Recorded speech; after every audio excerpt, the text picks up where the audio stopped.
ఇప్పుడు ఒక ఆలోచన వచ్చింది. ఎప్పుడు ప్రేరకమైన శక్తిని చూస్తే ఆలోచన మారుతుంది. అట్టు తిరగేయడం అంటారు దీన్ని. అట్టు తిరగేస్తారు చూడండి. అట్లు వేసినప్పుడు అట్టు ఒకవైపు బాగా కాలుస్తారు, ఒక 5 నిమిషాలు ఎంతో. తర్వాత తిరగేస్తారు. తిరగేసాక అంత కాల్చారు, కానీ కొంత కాల్చాలి. హోటల్లో వేసే అట్లు దోశలు ఎలా ఉంటే రెండో వైపు కాల్చాడు, మన మొహం మీద కాలుస్తాడు. అందుకే దోశలు బాగుండవు, సరిగ్గా కాలం. ఎందుకని రెండో వైపు తిప్పాక కూడా కొంత కాలాలి. అసలు కాలకపోతే అలాగా మీరు దోశలు వేసే చూడండి రైల్వే స్టేషన్లో అక్కడ ఒకవైపు ఇలా వేస్తాడు, తర్వాత ఇటు తిప్పేసి ఉల్లిపాయలు మశానం మల్లెపూడి మశానం అన్నీ వేస్తాడు. ఇప్పుడు టమోటాలు ఒక్కటే వేయట్లా ఖరీదని, ఇవన్నీ వేస్తాడు, మనకు తోసేస్తాడు. పచ్చిగా మిగిలింది, అది పచ్చిగా మిగిలింది. అటువైపు కూడా కాలాలి. పూర్వం ఇంట్లో ఉండే ఆడవాళ్ళు ఏం చేసేవారంటే ఇవేదో కొద్దిగా వేసినా మళ్ళీ తిప్పి కాల్చేవారు దాన్ని. అటువైపు కాల్చాలి. ఆలోచన కూడా అంతే, అట్టు తిరగేయాలి. ఆలోచన బాగుంటుంది. అట్టు తిరగేశాడు. సీతాదేవిని ఎక్కడ వెతకాలి? నా తలకాయ. అరణ్యంలో వెతకడం ఏంటి? అంతఃపురంలో వెతకాలి. నదుల్లో, కాలవల్లో, దేవాలయాల్లోకి వెళ్ళేంత ప్రశాంతంగా ఉంది ఆవిడ. ఏదో శ్రావణ మంగళవారం నవ్వులు నోచుకుంటుందా? అలా నవ్వులు నోచుకునే ఉద్దేశంలో లంకలో ఉంటే ఇక్కడికి రావడమే అనవసరం. రాముడికి ఆ వార్త చెప్పేయడం మంచిది. మీ ఆవిడ నవ్వులు నోచుకుంటుందా, సుఖంగానే ఉందంటే గొడవలేదు. అంతే. ఆవిడ ఎక్కడుంటుంది? అంతఃపురంలో ఉంటుంది. రావణాసురుడు ఎందుకు తీసుకొచ్చాడు? ఆవిడకి భోజనాలు పెట్టి విందులు చేయడానికి, అనుభవించడానికి. అనుభవించదలుచుకున్నవాడు స్త్రీని అంతఃపురంలో పెడతాడు. అరణ్యంలో ఎందుకు పెడతాడు? నదుల్లో ఎందుకు పెడతాడు? కాలువల్లో ఎందుకు పెడతాడు? ఈత కొట్టడానికి ఎందుకు వదిలిపెడతాడు? గుళ్ళోకి వెళ్ళడానికి ఎందుకు పంపిస్తాడు? అక్కడి నుంచి వెళ్ళిపోతుందేమో అని అనుమానం రాదా? ఖచ్చితంగా అంతఃపురంలో వెతకాలి అని రావణాసురుడు అంతఃపురంలో సూక్ష్మ రూపంలో ప్రవేశించాడు. అణిమా మహిమా. లంకిని కొట్టినప్పుడు మహిమ పెద్ద రూపం ధరించాడు. మళ్ళీ ఇక్కడ అంతఃపురంలోకి వచ్చి చిన్న రూపం ధరించాడు. కిటికీ ఓసన పట్టుకుని వేలాడడానికి వీలైనంత చిన్న కోతిగా మారాడు. అది ఆంజనేయ స్వామి. మనం ఖచ్చితంగా భక్తిగా హనుమత్ స్తోత్రం చేస్తే, కష్టం వచ్చినప్పుడు బాధతో ఆయన్నే ప్రార్థిస్తే మన కిటికీ ఓసలకు కూడా ఖచ్చితంగా పట్టుకుని వేలాడతాడు, మన కష్టం తీరుస్తాడు. మనం కోతి అనుకుంటే కష్టం. హనుమంతుడే ఆయన బతుకున్నాడు. గంధమాదన పర్వతంలో ఉన్నాడు. ద్వాపర యుగంలో భీముడికి కనబడ్డాడు. ఇప్పటికీ ఆయన ఉన్నాడని నమ్మేవాడు, దానికి సాక్ష్యమైన ఫోటోలు కూడా కొన్ని ఉన్నాయి. నేను సందేహించాల్సిన పని. చిరంజీవుల్లో 7 చిరంజీవుల్లో ఆయన ఒకడు. నమ్మాలి, మనం గట్టిగా నమ్మి ప్రార్థన చేయాలి. ఖచ్చితంగా అవుతుంది. ఆ పని అవుతుంది. ముందు ఆయన వచ్చి నీకు చేశానని చెప్పడం పని అయిపోతుంది అంతే. ఎప్పుడు మన ఏడిపిస్తున్నవాడు ఎవడో గుద్దు కూర్చాడు, ఇక మన్నాడు ఉండడు. వాడు పేపర్లో చూస్తావు అంత్యక్రియలేని అంతే. దశదిన కర్మం చూస్తాం అంతే, అయిపోయింది, గొడవలేదు. అంత గొప్పది భక్తి. లోపలికి వెళ్ళి చూస్తే కొన్ని దృశ్యాలు చూస్తే ఆయనకి వికారం వచ్చేసింది. అయిపోయి ఇదేమిటిది అంతఃపురమా? ఇది సోమవారం సంత. ఎందుకంటే ఎన్ని వందల మంది స్త్రీలు ఉన్నారో తెలియదు అక్కడ. అర్ధనగ్నంగా, పూర్ణనగ్నంగా, ముప్పావునగ్నంగా, దారుణంగా పడుకుని ఉన్నారు. మాంసం తింటున్నారు, సగం బారేశారు.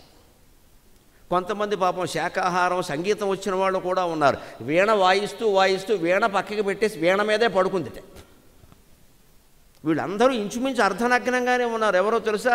రావణాసురుడు ఎత్తుకొచ్చిన గ్యాంగ్ అమ్మ. వీళ్ళందరూ గ్యాంగ్ అన్నారు వాళ్ళని చూసి, అయ్యే బాబోయ్, కొంపదీసు సీత వేళ్లలో లేదు కదా, ఇంతకంటే దుర్మార్గం ఉందా? మరి ఇక్కడ కాకపోతే ఎక్కడుంటుంది? ఇది ఆలోచన. కార్యసాధన అంత కష్టం అనుకున్నగానే అయిపోదు. ఇక్కడ కొంపదీసు లేదు కదా అని వెళ్ళిపోతే ఉందేమో. అలాగని వెతుకుదాము అంటే పరిస్థితి ఎలా ఉంది? పైగా ఆయన పాపం బ్రహ్మచారి. ఇంద్రియ నిగ్రహం నేర్చుకుని గురువుల దగ్గర, సూర్యుని దగ్గర, మామూలు గురువా? నా గురువు మామూలు గురువా? ఏదో ఎలిమెంటరీ స్కూల్ మాస్టరా, యూనివర్సిటీ టీచరా? నా గురువు మామూలు గురువా? ఆయన ఒక్క క్షణం విశ్రాంతి లేకుండా 24 గంటల్లో ప్రపంచాన్ని మొత్తం చుట్టేస్తుంటే ఆయనతో సమానంగా ప్రయాణం చేసి నేను నేర్చుకున్నానే. అంత విద్య నేర్చుకుని బ్రహ్మచారినైంది ఈ దిక్కుమాలిన దృశ్యాలు చూడడానికా? నన్ను మన్నించండి అమ్మా, ఇవాళ స్మార్ట్ ఫోన్ కారణంగా పిల్లలు చూస్తున్నవన్నీ ఆ దిక్కుమాలిన దృశ్యాలే. ఈవేళ పత్రికల్లోనే వచ్చింది వార్త, మీరు చూసుంటారు. స్మార్ట్ ఫోన్ వాడకం వల్ల పిల్లలకి చదువు రాకపోగా జీవితం నాశనమైంది, వాటిని ఆపేయండి అని అంతర్జాతీయ సంస్థ యునెస్కో వాళ్ళు చెప్పారు. మొత్తం అందరికీ యునెస్కో వాళ్ళు చెప్పారు. దాన్ని ఏదో టెక్నాలజీ అన్నాం, హోంవర్క్ అందులోనే చేస్తారు. ఆపేమానండి దిక్కుమాలిన హోంవర్క్. టీచర్కి, స్టూడెంట్కి ఎన్ని వందల యంత్రాలు వచ్చినా సరే, ఎంత టెక్నాలజీ పెరిగినా సరే, ఒక గురువు అన్నవాడు ఎదురుగా ఉండి పాఠం చెబుతుంటే శిష్యుడికి వచ్చినట్టుగా ఎప్పుడూ రాదండి. గురువే శిష్యుడే ఎదురుగా ఉండాల్సిందే. అనుమానం వస్తే అడగాల్సిందే, ఆయన ప్రేమగా చెప్పవలసిందే. మీరు యూట్యూబ్లో చూడడం లేదా నా ప్రసంగాలని? ఇక్కడికి ఎందుకు వచ్చారమ్మా? ప్రత్యక్షంగా చూద్దామనే కదా. మరి అంతే. ప్రవచనం చెప్పేవాడు ప్రత్యక్షంగా కనపడమే ఇంత ఇదిగా ఉంటే, ఇంత స్ఫూర్తివంతంగా ఉంటే, రోజు పాఠం చెప్పేవాడు ఎదురుగా గంట సేపు నిలబడి పాఠం చెప్పడం ఎలా ఉంటుంది? ఆ గురువుకి ఒక కంప్యూటర్ శాట 100 కంప్యూటర్లు కూడా టీచర్తో సమానం కావు. మన పిల్లల్ని వాటికి అలవాటు చేయాలి ఖచ్చితంగా. అక్కడ కూర్చొని నేర్చుకో. వినయం, విధేయత, నమస్కారం, రాగానే లేవడం, నమస్కారం ఇవన్నీ అలవాటు అవుతాయి. కంప్యూటర్కి ఎవడు నమస్కారం చేస్తాడు? హాయ్ అంటే హూ అంటాడు. ఇక్కడ గురువు కనపడగానే హాయ్ అంటే ఊరుకుంటారా? హాయ్ ఏమిటి? ఆయన బాయ్ ఫ్రెండా, గర్ల్ ఫ్రెండా? ఆ గౌరవం ఉంటేనే విద్యలు వస్తాయి. అందుకని హనుమంతుడు అనుకుంటే అంత గౌరవంతో సూర్యుడి దగ్గర నేర్చుకున్న విద్యని నేను బ్రహ్మచర్యం పాడైపోయాను. ఎందుకంటే బ్రహ్మచారుల నియమం ప్రకారం ఎలా ఉంటుంది అంటే, అయ్యప్ప స్వామి దగ్గర 16 ఏళ్ల నుంచి 50 ఏళ్ల వరకు స్త్రీలు వెళ్ళొద్దని ఎందుకు పెట్టారో సుందరకాండ చదివితే అర్థమవుతుందమ్మా. బ్రహ్మచారి నియమం ఏమిటంటే వయస్సులో ఉన్న స్త్రీని చూడకూడదు. పరస్త్రీ అనడానికి ఆయనకు అందరూ పరస్త్రీలే, పెళ్లి కాలేదుగా, అందరూ పరస్త్రీలే. చూడకూడదు. ఎందుకంటే మనస్సు చెదిరిపోయే అవకాశం ఉంది. అయ్యప్ప స్వామికి చెదిరిపోతుందో అన్నది బ్రహ్మచారి అవతారం. ఆయన బ్రహ్మచర్యాన్ని మనం గౌరవించాలి. నాకు హక్కు లేదా అంటే 100 గుళ్ళు ఉన్నాయి, వెళ్ళవమ్మా, ఎవడొద్దన్నాడు? అక్కడ అక్కడికే వెళ్ళాలి. మూర్ఖత్వం అంటారు దాన్ని, అహంకారం అంటారు. ఇతర మతాల సంప్రదాయాల మీద మాట్లాడమన్నాడు, తోలు ఊడిపోతుందండి. హిందూ మతం లోకివైపోయిందండి అందరికీ. ఇక్కడ హిందూ మతం లోకివైపోయింది. మొత్తం అన్ని రకాల వామపక్ష భావాలు, పనికిమాలిన భావాలన్నీ హిందూ మతంలో చూపిస్తారని వాళ్ళ దగ్గర చూపించమనండి, వెళ్ళి నరికేస్తారు సాయంత్రానికి. మీ ఇష్టం వచ్చినట్టు చేస్తారు. ఇక్కడ హనుమంతుడు ఎందుకు? వాళ్ళకి ఇష్టదేవం చెదకొట్టేమని చెప్పడానికే. లేకపోతే ధర్మాలు నిలబడమండి. ఇక్కడ చట్టాలు అవుతాయండి. చట్టాలు ఎవరికి తెలియదండి. నిన్న కూడా ఒక తీర్పు వచ్చింది కదా, 2018లో ఎంపిక అయ్యాట. ఆ ఎంపిక ఇప్పుడు కుదరదని చెప్పాట. ఇప్పుడు మళ్ళీ ఎన్నికలు వచ్చాయి. ఇంకెందుకు తీర్పు? ఇంతవరకు ఆగుతాయండి. మన ధర్మాన్ని మనమే రక్షించుకోవాలి, మొహమాటమేలా. అది అందుకు మనకు సుందరకాండ, హనుమంతుడే ప్రేరణ. కనీసం మన నిరసన తెలియజేయవలసిందే. శాంతియుతంగానైనా ఒక 100 మంది ఇంటికి వెళ్ళి నిరసన తెలియజేయాల్సిందే. ఎందుకు మీరు హిందూ దేవతలకి వ్యతిరేకంగా మాట్లాడుతున్నారు, ఎందుకు ఇలాగా అని ఖచ్చితంగా దాన్ని హనుమంతుడు చేశాడు. ఎందుకంటే బ్రహ్మచారికి కొన్ని నియమాలు ఉంటాయి. అయ్యప్ప స్వామి అదే నియమం. మీరు ఎలా పెడతారు? మీరు వెళ్ళొద్దని అనలేదే. 16 ఏళ్ళ రూపు వాళ్ళు రావచ్చు, 50 ఆడితే రావచ్చు, 60 అలా ప్రకారమే చేద్దాం. కాదన్న చోటుకే మనం ఎందుకు వెళ్ళాలి? అదేం అహంకారం. ఆ నియమాన్ని కొన్ని ఉత్తర దేశంలో కొన్ని దేవాలయం, కేరళలో ఒక ఆలయం ఉందండి, కేవలం మహిళలే వెడతారు, మగవాళ్ళు వెళ్ళరు. అసలు నేను విన్నాను, పేపర్లో చూశాను. మగవాళ్ళు వెళ్ళరు, ఎంట్రన్స్ లేదు. ఇప్పుడు మగవాళ్ళు అంతా స్ట్రైక్ చేస్తారా? అదేమిటది? రకరకాల సంప్రదాయాలు ఉంటాయి. ఆలయానికి మనం వెళ్ళినప్పుడు ఆలయ సంప్రదాయం మనం పాటించాలమ్మా. నేను చొక్కా విప్పనంటే కుదరదు, విప్పితేనే వెళ్ళి, లేకపోతే ఇంటికి పో, అంతే. నీకు ఇష్టం లేకపోతే మానే దైవ దర్శనం. నీ గురించి దేవుడి నియమాలు మారుస్తారా? అందుకని హనుమంతుడు ఏమనుకున్నాడంటే, నేను బ్రహ్మచారిని, అర్ధనగ్నంగా ఉన్న స్త్రీలను చూడకూడదు, అసలు పరస్త్రీని చూస్తేనే పక్కకి తిప్పుకోమని చెప్పారు మా శాస్త్రంలో. మొహం నాకు ఇదేమిటి కర్మ అని ఏమన్నా అంటే, మరి వెతక్క తప్పదు కదా. ఇది ఎప్పుడు ధర్మాన్ని పరిస్థితి నిర్ణయిస్తుంది, గ్రహస్థితులు నిర్ణయించవు. ధర్మాన్ని పరిస్థితులు నిర్ణయిస్తాయి. అందుకని ఏమనుకున్నాడంటే, పర్వాలేదు, నాకు వెతక్క తప్పదు కదా. మనోహిహేతు సర్వేషాం ఇంద్రియాణం ప్రవర్తనే శుభాశుభాస్వస్థాసు తచ్చమే సువ్యవస్థితం. మనోహిహేతు సర్వేషాం ఇంద్రియాణం ప్రవర్తనే శుభాశుభాస్వస్థాసు తచ్చమే సువ్యవస్థితం. ఎప్పుడు మనమేనా గుర్తుపెట్టుకోవాలి. ఒక్కోసారి మనకి ఇష్టం లేని పరిస్థితుల్లో గడపాల్సి వస్తుంది. రోడ్డు మీద పెడుతున్నాం, 100 రకాల బొమ్మలు కనిపిస్తాయి, మాటలు వినిపిస్తాయి. మన గురించి అన్నీ కట్టేస్తారా? మన మనస్సును మనం కట్టేసుకోవాలి. సుందరకాండ చెబుతున్నది అది. నీ మనస్సును కట్టేసుకో, నీ కళ్ళు మూసుకో, నీ చెవులు మూసుకో, వెళ్ళిపో. అవన్నీ మార్చేద్దామంటే నీ వల్ల అవుతుందా? మనోకి హేతు సర్వేషాం ఇంద్రియాణం ప్రవర్తనే. కాళ్ళు చేతులు కానీ, కళ్ళు ముక్కు కానీ ఎటు చూశాయి, ఏం వాసన చూశాయి, ఎటు కదిలే అనేది అంత ముఖ్యమైన విషయం కాదండి. మనస్సు వాటితో పాటు లీనమైందా, లగ్నమైందా? మనస్సు అందులో లగ్నం కాకపోతే, లీనం కాకపోతే, మనస్సు పవిత్రంగానే ఉంటే, మనం ఉండకూడని పరిస్థితుల్లో ఉన్నా పర్వాలేదు, ఆ పాపం మనకి రాదు. అది స్పష్టంగా సుందరకాండ. మనోకి హేతు సర్వేషాం ఇంద్రియాణం ప్రవర్తనే. అంచేత శుభాశుభాసు అవస్థాసు, శుభంలో కానీ అశుభంలో కానీ అవస్థల్లో తచ్చమే సువ్యవస్థితం. మనః సువ్యవస్థితం. నా మనస్సు మోస్ట్ కంట్రోల్డ్, సువ్యవస్థితం. నా మనస్సు నా చేతుల్లో ఉంది. ఈ స్త్రీలు ఎవరి మీద నాకు వేరే కాంక్షేది కరగడం లేదు. అటువంటిప్పుడు నేనెందుకు సిగ్గుపడాలి, వాళ్ళు సిగ్గుపడాలి. కానీ ఈ స్థితిలో ఉన్నందుకు వాళ్ళు సిగ్గుపడాలి. కానీ ఒక పని మీద వచ్చిన వాడిని, స్త్రీని వెతుకుతున్న వాడిని నేను స్త్రీలలో వెతకపోతే ముఠామే స్త్రీల్లో వెతకమంటావా? ఎక్కడ వెతుకుతాం? నేను వెతకాలి, నాకు తప్పదు. అందుకని నా దృష్టి వెతకడం మీద ఉంది, కానీ వీళ్ళ అవయవ పరిశీలన మీద లేదు. నాకు ఆ కాంక్ష లేదు. అందుకని మన మనస్సులో కనుక కాంక్షల్ని జయించగలిగితే భౌతికంగా మనం వేరే పరిస్థితుల్లో ఉన్నా తప్పు లేదు. అలాగని పని కట్టుకుని వెళ్ళొద్దు, వెళ్ళకూడదు. వెళ్ళాల్సి వస్తుంది ఒక్కోసారి. జీవితంలో కొన్ని పరిణామాలు ఎలా ఉంటే తప్పది, కానీ తప్పదది. తప్పది కానీ తప్పదది. ఎంతటి వాడికైనా తప్పదు. ఆ పరిస్థితిలో ఏంటంటే అది ఎంతవరకు చేయాలో అంతవరకు మొహమాటంతో అలా చేసి బయటకు వచ్చేయడమే, అంతే. పరమేశ్వర తప్పే, కానీ తప్పనిసరి అయింది, ఏం చేద్దాం? నన్ను ఏం చెయ్యకు, నేను కావాలని చేసి. ఎందుకంటే పై అధికారం ఉంటాడు, నువ్వు సంతకం పెట్టు లేకపోతే ఉద్యోగం పోతుంది అంటాడు. సంతకం పెట్టామనుకో అది అక్రమం. ఎవరికో కాంట్రాక్ట్ ఇచ్చేసారు అక్రమంగా. రేపొద్దున ఎవరో కోర్టుకి వెడతారు, గొడవలు అవుతాయి. ఎవరిని జైల్లో పెడతారండి? చరిత్ర నిరూపించిందమ్మా. ముఖ్యమంత్రులు వెళ్ళిపోయారు, మంత్రులు వెళ్ళిపోయారు, ఐఏఎస్ అధికారులు జైల్లో ఉన్నారమ్మా. కర్మగాలిపోయి సంతకాలు పెట్టిన పాపానికి. ముఖ్యమంత్రి గారు ఉన్నప్పుడు ఏమంటాడు? నేను చూసుకుంటా. నువ్వు చూసుకునేది నువ్వు ఉంటే కదా ఇక్కడ. ఆ మాట నమ్మకూడదు. అయ్యా మీరు కూడా పెట్టండి అక్కడ సంతకం, నేనే చెప్పానని చెప్పాలి. ఐఏఎస్కి ఐపీఎస్కి ఆ ధైర్యం ఉండాలి. ఎందుకంటే ఐఏఎస్ వాళ్ళు ఎవరిని, ఐపీఎస్ వాళ్ళు ఎవరిని మహా అయితే బదిలీ చేస్తారేమో కానీ ఉద్యోగం ఎవరు తీసేయలేరు.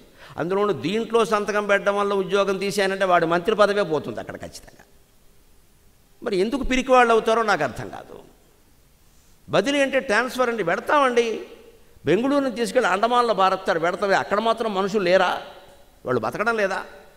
అందుకని అవినీతి చేస్తామా? వాళ్ళు పెట్టమని చూడలో సంతకాలు పెడితే ఏమైందండి? ఇంక పేర్లు అనవసరం. వాళ్ళు జైల్లో ఉన్నారు చాలామంది, 15 ఏళ్ళుగా నలిగిపోతున్నారు, బయటికి రావట్లేదు.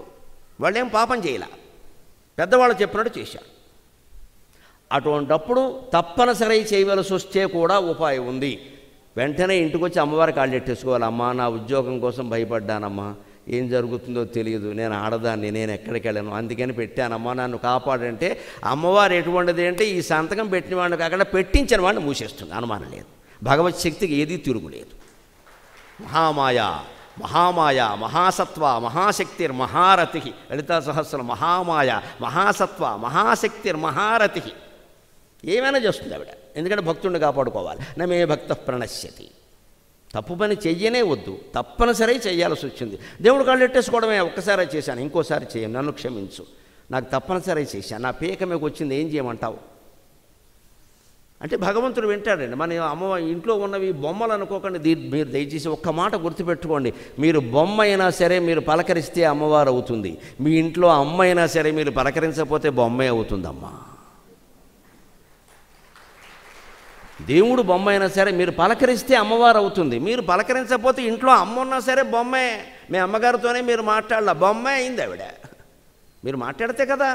ఆవిడ నా గదిలో పెట్టారు, టీవీ పెట్టారు, అంతే. అక్కడ తల్లిదండ్రులను గదిలో పెట్టి వెళ్ళి తయారయ్యారు. ఇప్పుడు ఇక్కడ వాళ్ళు అక్కడ గదిలోకి వెళ్ళరు అసలు. వెళ్ళేది ఎందుకంటే మందులు వేసుకున్నావా బెళ్ళ వేసుకున్నా. వీడిని కన్నప్పుడే వేసుకుందో పెద్ద బెళ్ళ. ఎందుకంటే బెళ్ళ వేసుకున్నావా, ఇదే పలకరి. బిళ్ళ వేసుకోవడం కోసం అంటే తల్లి అదే వీడు పుట్టకుండా బెళ్ళ వేసుకుంటే వదిలిపోయేది శని. అనవసరంగా పుట్టాడు వీడు. అదే పలకరింపు. తల్లిని పలకరించే కాసేపు కూర్చోలేవు అక్కడ. బతుకున్నంతకాలం 20 ఏళ్ల పాటు నా తల్లి నా దగ్గర ఉంటే నేను చిత్తశుద్ధిగా మాట్లాడుతున్నానండి. ప్రతిరోజు 6 నుంచి 6:30 వరకు ఆవిడ పాదాల దగ్గర కూర్చున్నాను నేను. ప్రతిరోజు టైం పెట్టుకోవాలి. టైం పెట్టుకుంటేనే కూర్చుంటాం. దొరికినప్పుడు చేయడం కాదండి. టైం పెట్టుకో. అన్నిటికీ టైం పెట్టుకున్నావు కదా, దీన్ని కూడా పెట్టుకో. తల్లిదండ్రుల సేవ కూడా టైం పెట్టుకో. ప్రోగ్రాం లేకపోతే నేను ఇంట్లో ఉంటే ఆవిడ కాళ్ళ దగ్గర కూర్చొని ఆవిడకి పారసేవ చేసేవాడు. నేను ఇలా కాళ్ళు చేయి పెట్టగానే నీ చేతులు కాళ్ళు నొప్పి లేవురా అనేది. నా చేతులు నొప్పిగా ఉన్నాయమ్మా, నీ కాళ్ళు నొక్కితే నా నొప్పులు తగ్గుతాయని చెప్పేవాడు. పద్మశ్రీ పురస్కారాలు ఊరికే రావమ్మా, మాతృపాద సేవ వల్ల వస్తాయి. నా తల్లి చనిపోయి 10 ఏళ్ళు దాటింది. ఆవిడ తిరుగుతోంది. ఏం చేయాలో ఎవరికి చెప్పాలో ఆవిడకి చెప్పుకుంటుంది. నాకు అనవసరం అది. నేను అవన్నీ ఆశించి చేయాలి. యువతరం దృష్టిలో పెట్టుకోండి తల్లిదండ్రులను ఎలా చూడాలో. వాళ్ళ దగ్గర కూర్చోవాలి, మాట్లాడాలి, పాదసేవ చేయాలి, ఏం కావాలని అడగాలి, దగ్గరుండి తినిపించాలి. అవసరం. అది ఎంత పుణ్యం. రేపొద్దున మన పిల్లలు మనకు అలాగే చేస్తారు. ప్రతిఫలం అంటే అది. వదిలేస్తున్నారు, లేకపోతే వృద్ధాశ్రమాల్లో పారేస్తున్నారు పట్టుకెళ్ళి. ఎక్కడైనా సరే మనస్సే లగ్నం. అందుకని చెబుతున్నాడు ఇక్కడ, మనోహిహేతు సర్వేషాం ఇంద్రియాణం ప్రవర్తనే. మనస్సే మూలం కదా, నాకు వీళ్ళెవరి మీద వేరే భావం లేదు కదా, ఇక్కడ వెతకపోతే ఎక్కడ వెతుకుతాం? అందుకని నేను బాగానే ఉన్నా అంటే ఇవాళ తప్పు చేస్తున్నామేమో అనిపించినప్పుడు మన మనస్సుకు మనం సమాధానం చెప్పుకోవాల్సిన విధానం ఇది. కాబట్టి ఆయనకి ఫలితం దొరికింది. ఇంకాస్త అంతఃపురంలోకి వెళ్ళాడు. రావణాసురుడు అంతఃపురంలోకి వెళ్ళాడు. వాడు దాని మీద పడుకొని ఉన్నాడు. వాల్మీకి వర్ణిస్తాడు. ఎలా పడుకున్నాడో తెలుసా?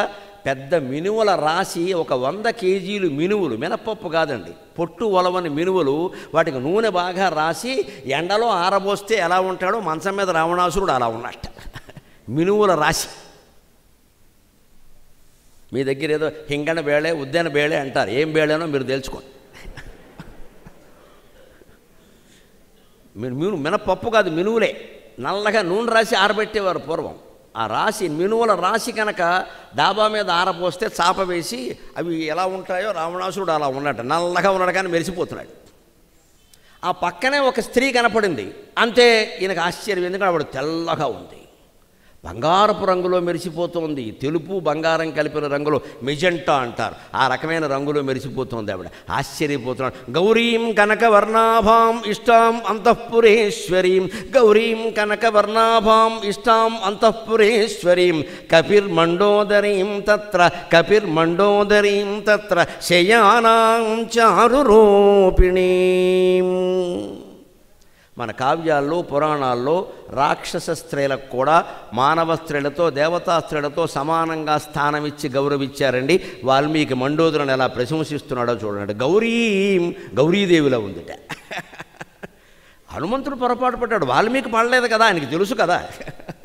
కానీ వాల్మీకి ఎలా వర్ణిస్తున్నాడు అంటే గౌరీదేవిలో ఉందండి. కనకవర్ణాభాం, బంగారపు రంగులో మెరిసిపోతుంది. గౌరీ అంటేనే తెలుపు, కాళీ అంటే నలుపు. అమ్మవారు నలుపులోనూ ఉంటుంది, తెల్లగాను ఉంటుంది. కాళీ ఆవిడ ఎప్పుడు ఒకసారి పెళ్లి చేసుకున్నాక మన మధ్య గొడవల్లాగే వాళ్ళ మధ్య ఉంటాయి, తప్పదు. అందుకని అమ్మవారిని ఒకసారి ఆక్షేపించాడు. శివుడు తెల్లగా ఉంటాడు, అమ్మవారు నల్లగా ఉంటుంది. కాళీ నేను కాబట్టి చేసుకున్నాను, లేకపోతే నేను ఎవడు చేసుకుంటాడు అన్నట్టు. ఆయనకి సరదా పుట్టింది, మరి ఏ సరదా లేకపోతే దాంపత్యం అంటే ఆవిడ నన్ను నలుపంటావా, నేను తెల్లగా మారాక నీ దగ్గరికి వస్తా అని వెళ్ళిపోయింది.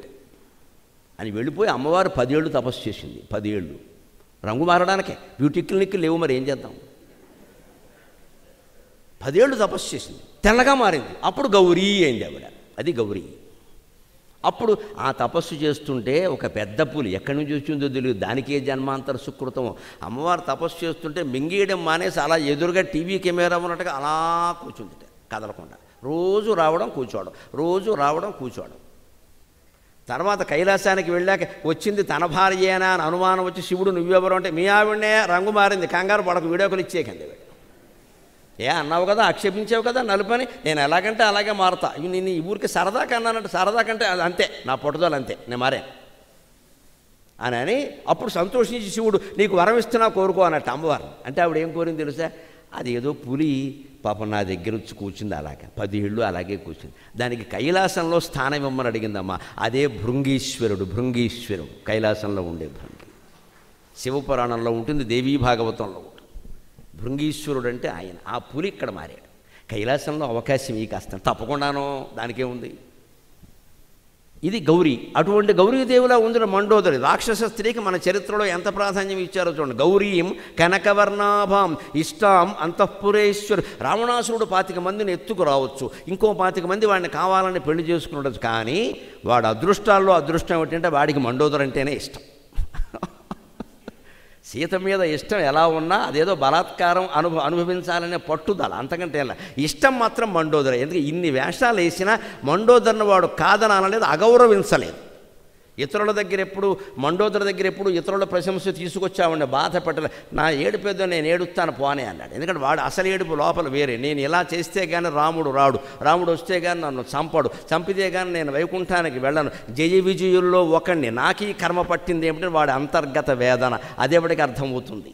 అది అధ్యాత్మ రామాయణ కర్తకు అర్థమైంది. అందుకని అధ్యాత్మ రామాయణం అంటే తాత్వికం, తెలిసి ఆడిన నాటకం. అందరికీ ఎవరి పాత్ర ఏమిటో తెలిసి నాటకం అన్నట్టుగా ఉంటుంది అధ్యాత్మ రామాయణం. బుర్రపాడైపోతుంది సరిగ్గా చదవకపోతే. తెలిసే ఉంటుంది అంతా. రావణాసురుడికి తెలుసు లోపల బాధది. సీతాదేవిని బంధించకపోతే రాముడు ఎందుకు వస్తాడు ఇక్కడ? నేను పోదలుచుకున్నాను, ఈ లంక నాకు అనవసరం, ఇక్కడ పోవాలంటే ఈ పని చేయాల్సిందే. అందుకని మండోదరిని ఎప్పుడు అగౌరవించాలి. అందుకని ఇష్టం అంతఃపురేశ్వరీం, అంతఃపురానికి మొత్తం ఆవిడే పెద్దరాణి. వీడు తీసుకొచ్చేటప్పుడు బలవంతంగా వచ్చిన వాళ్ళని ఎవడన్నా నిన్ను పెద్దరాణిని చేస్తానని వాగ్దానం చేసినా అది మన రాజకీయ నాయకులు ఎన్నికల ముందు చేసే వాగ్దానమే, దాన్ని అమలు చేయలేదు. దాన్ని అమలు చేయాల. మండోదరే నెంబర్ 1. అంతవరకు వాడిని వెచ్చుకోవాల్సిందే. ఆవిడ అదృష్టం. ఇష్టాం అంతఃపురేశ్వరీం కపిర్మండోదరీం తత్ర శయానాం చారురూపిణీం. అందమైనటువంటి రూపం కలిగిన ఆ మండోదరిని రావణాసురుడు పక్కన చూశాడు. వెంటనే సీత దొరికింది. ఆస్ఫోటయామాస చుచుంబ పుచ్చం ననంద చిక్రీడ జగం జగామా మనోజవం మారుతతుల్యవేగం జితేంద్రియం బుద్ధిమతాం వరిష్టం వాతాత్మజం వానరయోధముఖ్యం శ్రీరామదూతం శిరస నమామి. ఆస్ఫోటయామాస చుచుంబ పుచ్చం ననంద చిక్రీడ జగౌ జగామ స్తంభానరోహన్ నిపపాత భూమౌ నిదర్శయన్ స్వాం ప్రకృతిం కపీనాం. ఇంత అద్భుతంగా వర్ణిస్తాడు. హనుమంతుడి కంటే ఎక్కువ ఆనందం కలిగింది వాల్మీకి. భ్రమలో ఉంటాయన్నమాట సరిగ్గా. ఇది ఆధ్యాత్మిక సాధన ప్రకారం, త్రిపుర సుందరి కాండ ప్రకారం చెప్పాలి అంటే ఆత్మసాక్షాత్కారం కోసం తప్పిస్తున్న వ్యక్తికి అలాంటివే కొన్ని విగ్రహాలు ఏవో కనపడతాయి. వెంటనే ఈయన ఏమనుకుంటాడు, మర్నాడు అరుగు మీద కూర్చొని దుకాణం పెట్టేసి రాత్రి నాకు వెంకటేశ్వరం కనపడ్డాడని అడ్వర్టైజ్మెంట్ మొదలెడతాడు ఇక్కడ. ఇదే ప్రమాదం. నీకు కనపడింది వెంకటేశ్వరం కాదు, అది బొమ్మ విగ్రహం, కేవలం నీ మనోభావన. దాన్ని నిజంగా అనుకోవద్దు. కలుగుతాయి. అసలు మనకి సిద్ధి పొందడం కంటే ప్రసిద్ధి పొందడం చాలా ముఖ్యం. కొందరు సిద్ధి కోసం ప్రయత్నిస్తారు, చాలా తక్కువ మంది ఉంటారు. చాలామంది ప్రసిద్ధి కోసం ప్రయత్నిస్తారు. ఫేమస్, ప్రసిద్ధి అంటే ఫేమస్, సిద్ధి అంటే సాధించరు. సాధించే వరకు ఆగరు. చెప్పేయాలి. ముందు పక్కా ఉన్న పిలిచి కాస్త మనకంటే అమాయకురాలు ఎవరన్నా ఉంటే, నాకు ఎందుకో వారానికి ఒకసారి ఈ మధ్య వెంకటేశ్వరం తిరుపతి హుండీలో ఆదాయం తగ్గిపోయి నీకు కనపడుతున్నాడు ఇక్కడ. అదేదో గొప్ప సంపాదించుకో. అవునా, ఆవిడకు రోజు కనపడదు. నా జన్మే ఒక జన్మే, నా ఎప్పుడూ కనపడనే లేదు. ఏమిటది? ఏమిటి అజ్ఞానం? ఏమిటి ఆ అజ్ఞానం? ఏమిటి? ఇదే మనం పబ్లిసిటీ ప్రచారం చేస్తామమ్మా. భ్రమ అంటే అదే.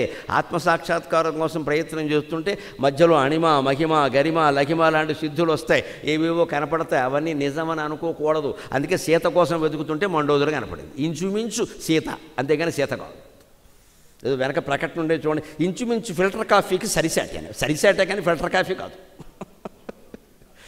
అంటే ఇంచుమించు తప్పేం లేదు. మండోదరి మహాసాధ్వి. అహల్య ద్రౌపది సీత తారా మండోదరి తథా పంచకన్యా స్మరే నిత్యం మహాపాతకనాశం. ఈ 5 స్త్రీలని పొద్దున్న లేవగానే స్మరించుకుంటే పాపాలు పోతాయన్నారు. మండోదరికి అంత స్థానం ఇచ్చారు.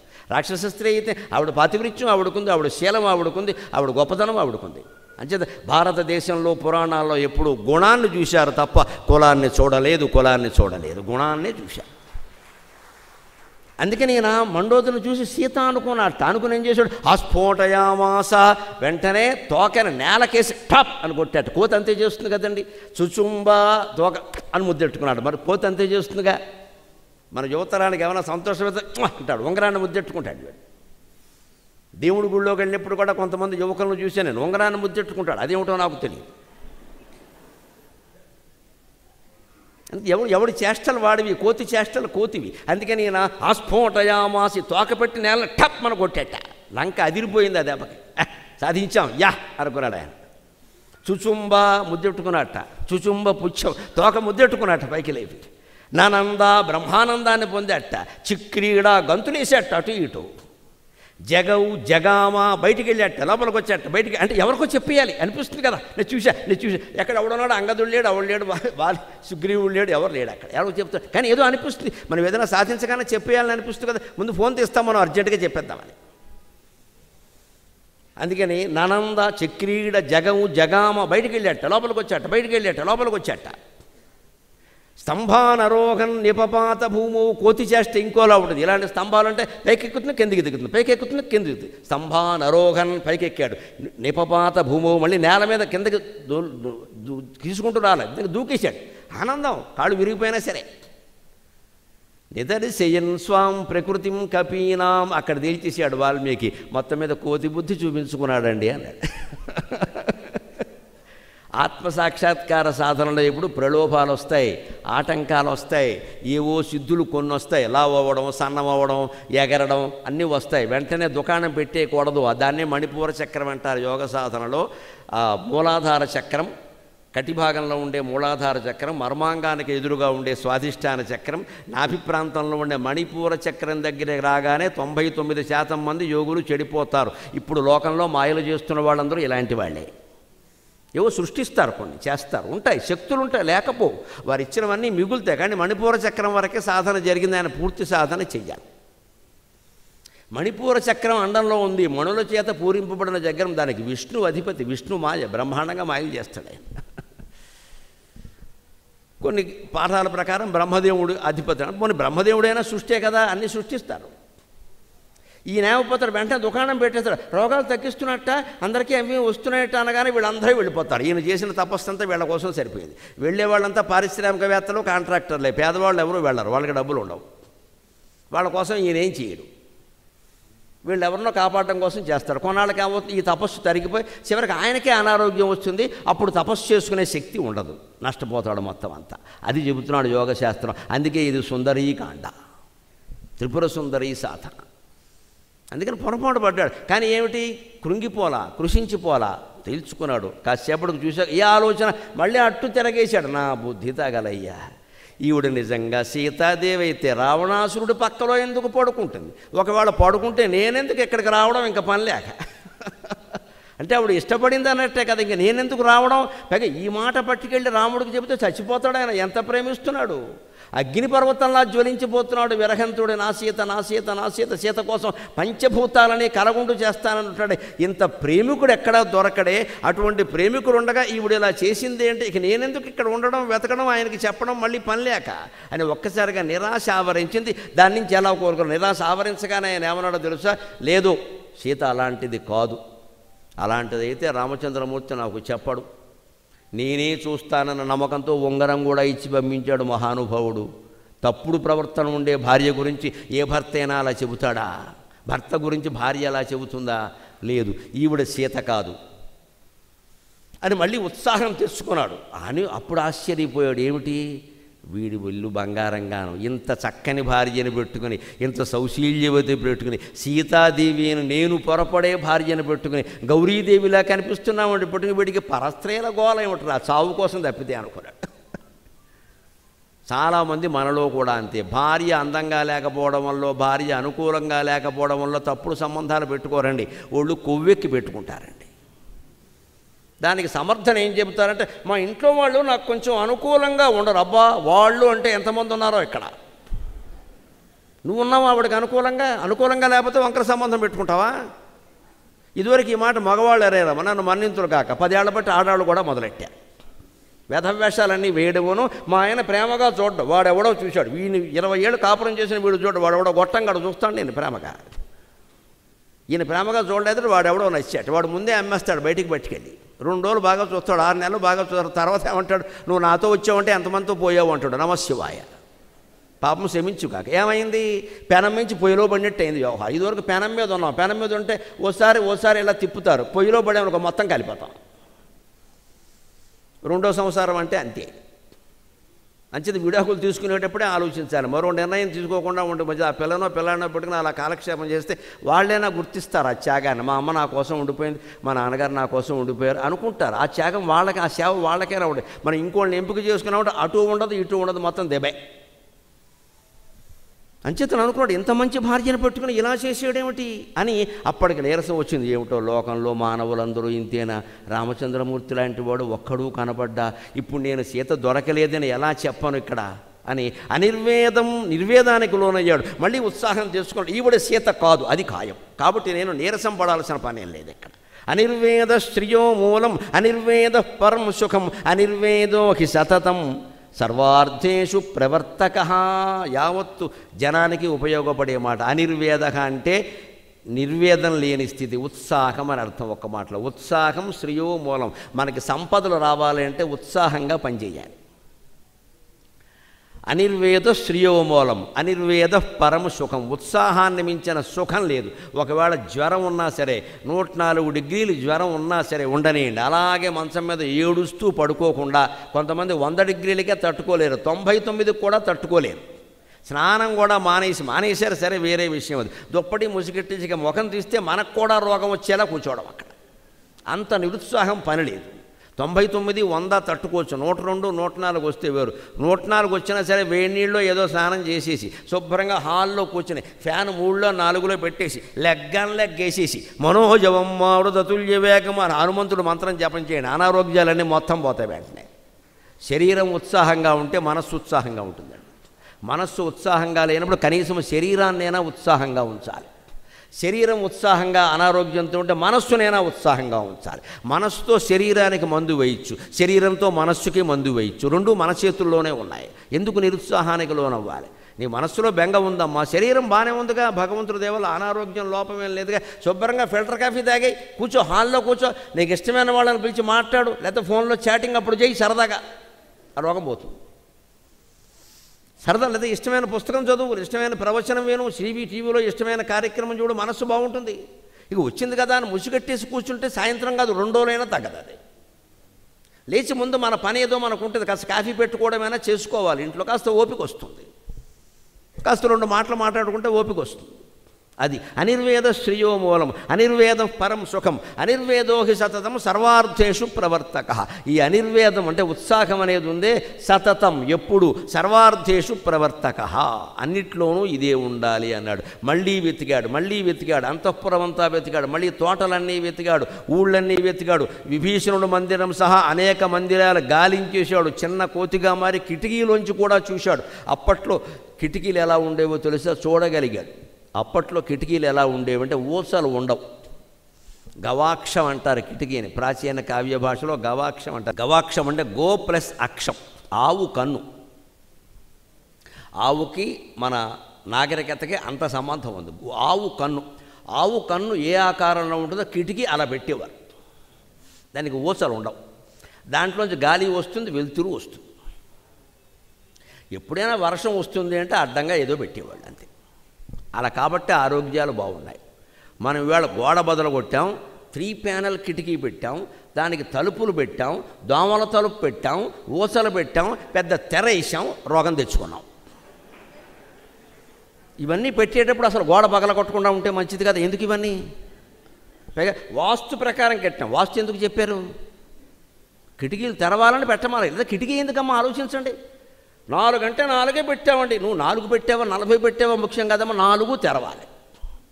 చలిగాలు వేసింది మూసుకో, వేడిగాలు వచ్చింది మూసుకో, వర్షం వచ్చింది మూసుకో, మిగిలినప్పుడు తెలవాలి. అబ్బాయి మొత్తం మూసేయడమే. పైగా మామూలుగా దోమలు రాకుండా ఓటేసారి బాగానే ఉంది, దానికి దోమల తలుపు ఉన్నప్పుడు కిటికీలు తెరవాలండి. 3 కిటికీలు తెరవాల్సింది, దోమల తలుపు ఉంది కదా, అప్పటికి కూడా భయం అయితే ఎలాగా? అబ్బాయి ఏదో వచ్చేస్తుంది మొత్తం మూసేస్తే అనారోగ్యాలు వచ్చాయి. అక్కడ గాలి వెలుతురు లేక 3వ అంతస్తులో, 4వ అంతస్తులో, 5వ అంతస్తులో ఉంటారు. అన్ని కిటికీలు మూసేస్తారు. పెద్ద శని అంటే ఇది ఏలినాడు శని. 5వ అంతస్తులో నువ్వు ఎందుకున్నావు? ఇక్కడ కిటికీలు తెరుచుకోవాలి, బ్రహ్మాండమైన గాలి వస్తుంది, స్వచ్ఛమైన గాలి వస్తుంది. అన్ని కిటికీలు తెరు, దోమల తలుపు ఉంది కదా పెట్టుకో. రానివ్వరండి, మొత్తం మూసేసి సగం దొంగల భయం, సగం దోమల భయం. జీవితం అంతా భయం లేని రోజు ఒక్కటి కూడా లేదు ఇక్కడ. ఎదవ జీవితం ఇంత చేస్తే ముష్టి జీవితం 70 ఏళ్ళు కూడా లేదు ఇక్కడ. ఇందులో సగం నిద్రకు పోయింది, సగం కాలకృత్యాలకు పోయింది, మిగిలిన సగం తిండికి పోయింది. బతికేదంతా ఎదవ భయపడుతూ బతకడం. అక్కడ రేపు పొద్దున పోవడానికి సిద్ధంగా ఉంటే అయిపోయాయి, ఏం వచ్చినా పర్లేదు, పోతాం. ఏమైంది? ఉన్నప్పుడు కూడా సుఖపడరా? గాలి వెలుతురు రాకుండా ఇంట్లో ఎలా ఉంటారంటే కిటికీలు ఎందుకున్నా? అప్పుడు హనుమంతుడు ఎందుకు వెళ్ళగలిగాడు? విభీషణుడు ఇంటికి కూడా వెళ్ళాడు, అక్కడికి వెళ్ళాడు, ఎక్కడికి వెళ్ళాడు? కిటికీలోంచి చూడాడు. ఎందుకు చూశాడు? ఏసీలు తలుపులు ఉంటే చూసేవాడు కాదు. ఆ సందులో దూరాడు, చూశాడు. అన్ని చోట్ల చూశాడు, స్త్రీలు ఎక్కడ ఉంటారో అన్ని చోట్ల చూశాడు. తెల్లారేలాగే దొరికి తీరాలనుకున్నాడు, ఎంత చూశాడు ఆయన. ఇన్ని చూశాక దొరక్కపోయేసరికి ఇక నిర్ణయానికి వచ్చేసాడు. అయిపోయింది, ఇంకా కుదరదు. ఇప్పుడు నేను ఇంటికి వెళ్ళి రాముడికి సీత లేదు అని చెప్పాలి. చెబితే ఆయన బతకడు. ఆయన బతకపోతే లక్ష్మణుడు బతకడు. వీళ్ళిద్దరికీ ఇచ్చిన మాట నెరవేర్చలేకపోవడం వల్ల సుగ్రీవుడు కూడా బతకడు. సుగ్రీవుడు లేకపోతే తార, అంగదుడు ఎవరూ బతకరు. ఇంతమంది చనిపోయే వార్త నేను అక్కడికి పట్టుకెళ్ళి చెప్పాలా?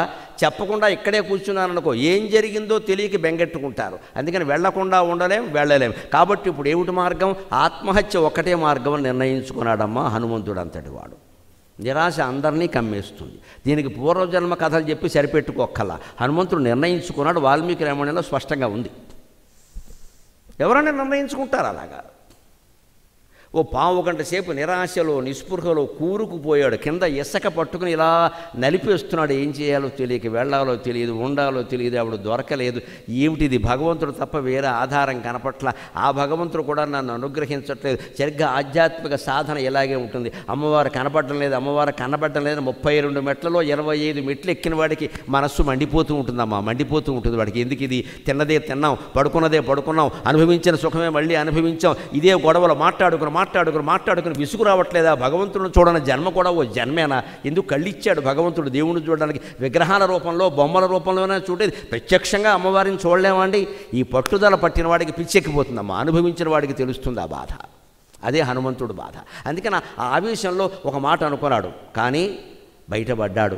ఏమో ఇందాక మండోదరును చూసి పొరపాటు పడ్డాం, అలాగే చూసిన వాళ్ళలో ఎక్కడైనా సీతాదేవి ఉందేమో, పడుకుందేమో, పొరపాటు పడ్డామో, మరోసారి చూద్దాం అని మరోసారి చూసొచ్చి చివరకు నిర్ణయం తీసుకున్నాడు. చచ్చిపోతే ఏముంది? వినాశే బహవో దోషాః. యావత్ యువతరానికి ప్రేరణ కలిగించే మాట సుందరకాండలో ఉంది. వినాశే బహవో దోషాః జీవన్ భద్రాణి పశ్యతి. వినాశే బహవో దోషాః జీవన్ భద్రాణి పశ్యతి. తస్మాత్ ప్రాణాం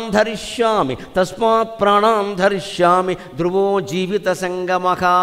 ఇది మనందరం గోడ మీద రాసుకొని రోజూ చదువుకోవలసిన శ్లోకం. అందుకే నేను నిన్న మీకు చెప్పాను, నువ్వు నేను కలిపితే లోకం, నిన్ను నన్ను కలిపేది శ్లోకం. మనిషికి జీవం పోసేది శ్లోకం. ఇది జీవం పోస్తుంది. జీవన్ భద్రాణి పశ్యతి బాగా ప్రసిద్ధమైన మాట. సంస్కృతంలో చాలామంది పండితులు ఉపన్యాసాల్లో వాడతారు. అది ఎక్కడిది అంటే రామాయణం సుందరకాండలోది. వినాశే బహవో దోషాః. ఎప్పుడు చచ్చిపోవాలని మనిషి అనుకోకూడదు. దాంట్లో చాలా దోషాలు ఉన్నాయి. ఏం సాధిస్తావు చచ్చిపోయి? ఉన్నవాళ్ళకు కూడా దుఃఖమే కదా, ఏడుస్తూ కూర్చుంటారు. నువ్వు చచ్చిపోవాలని కోరుకునేవాడు ఎవడెక్కడ?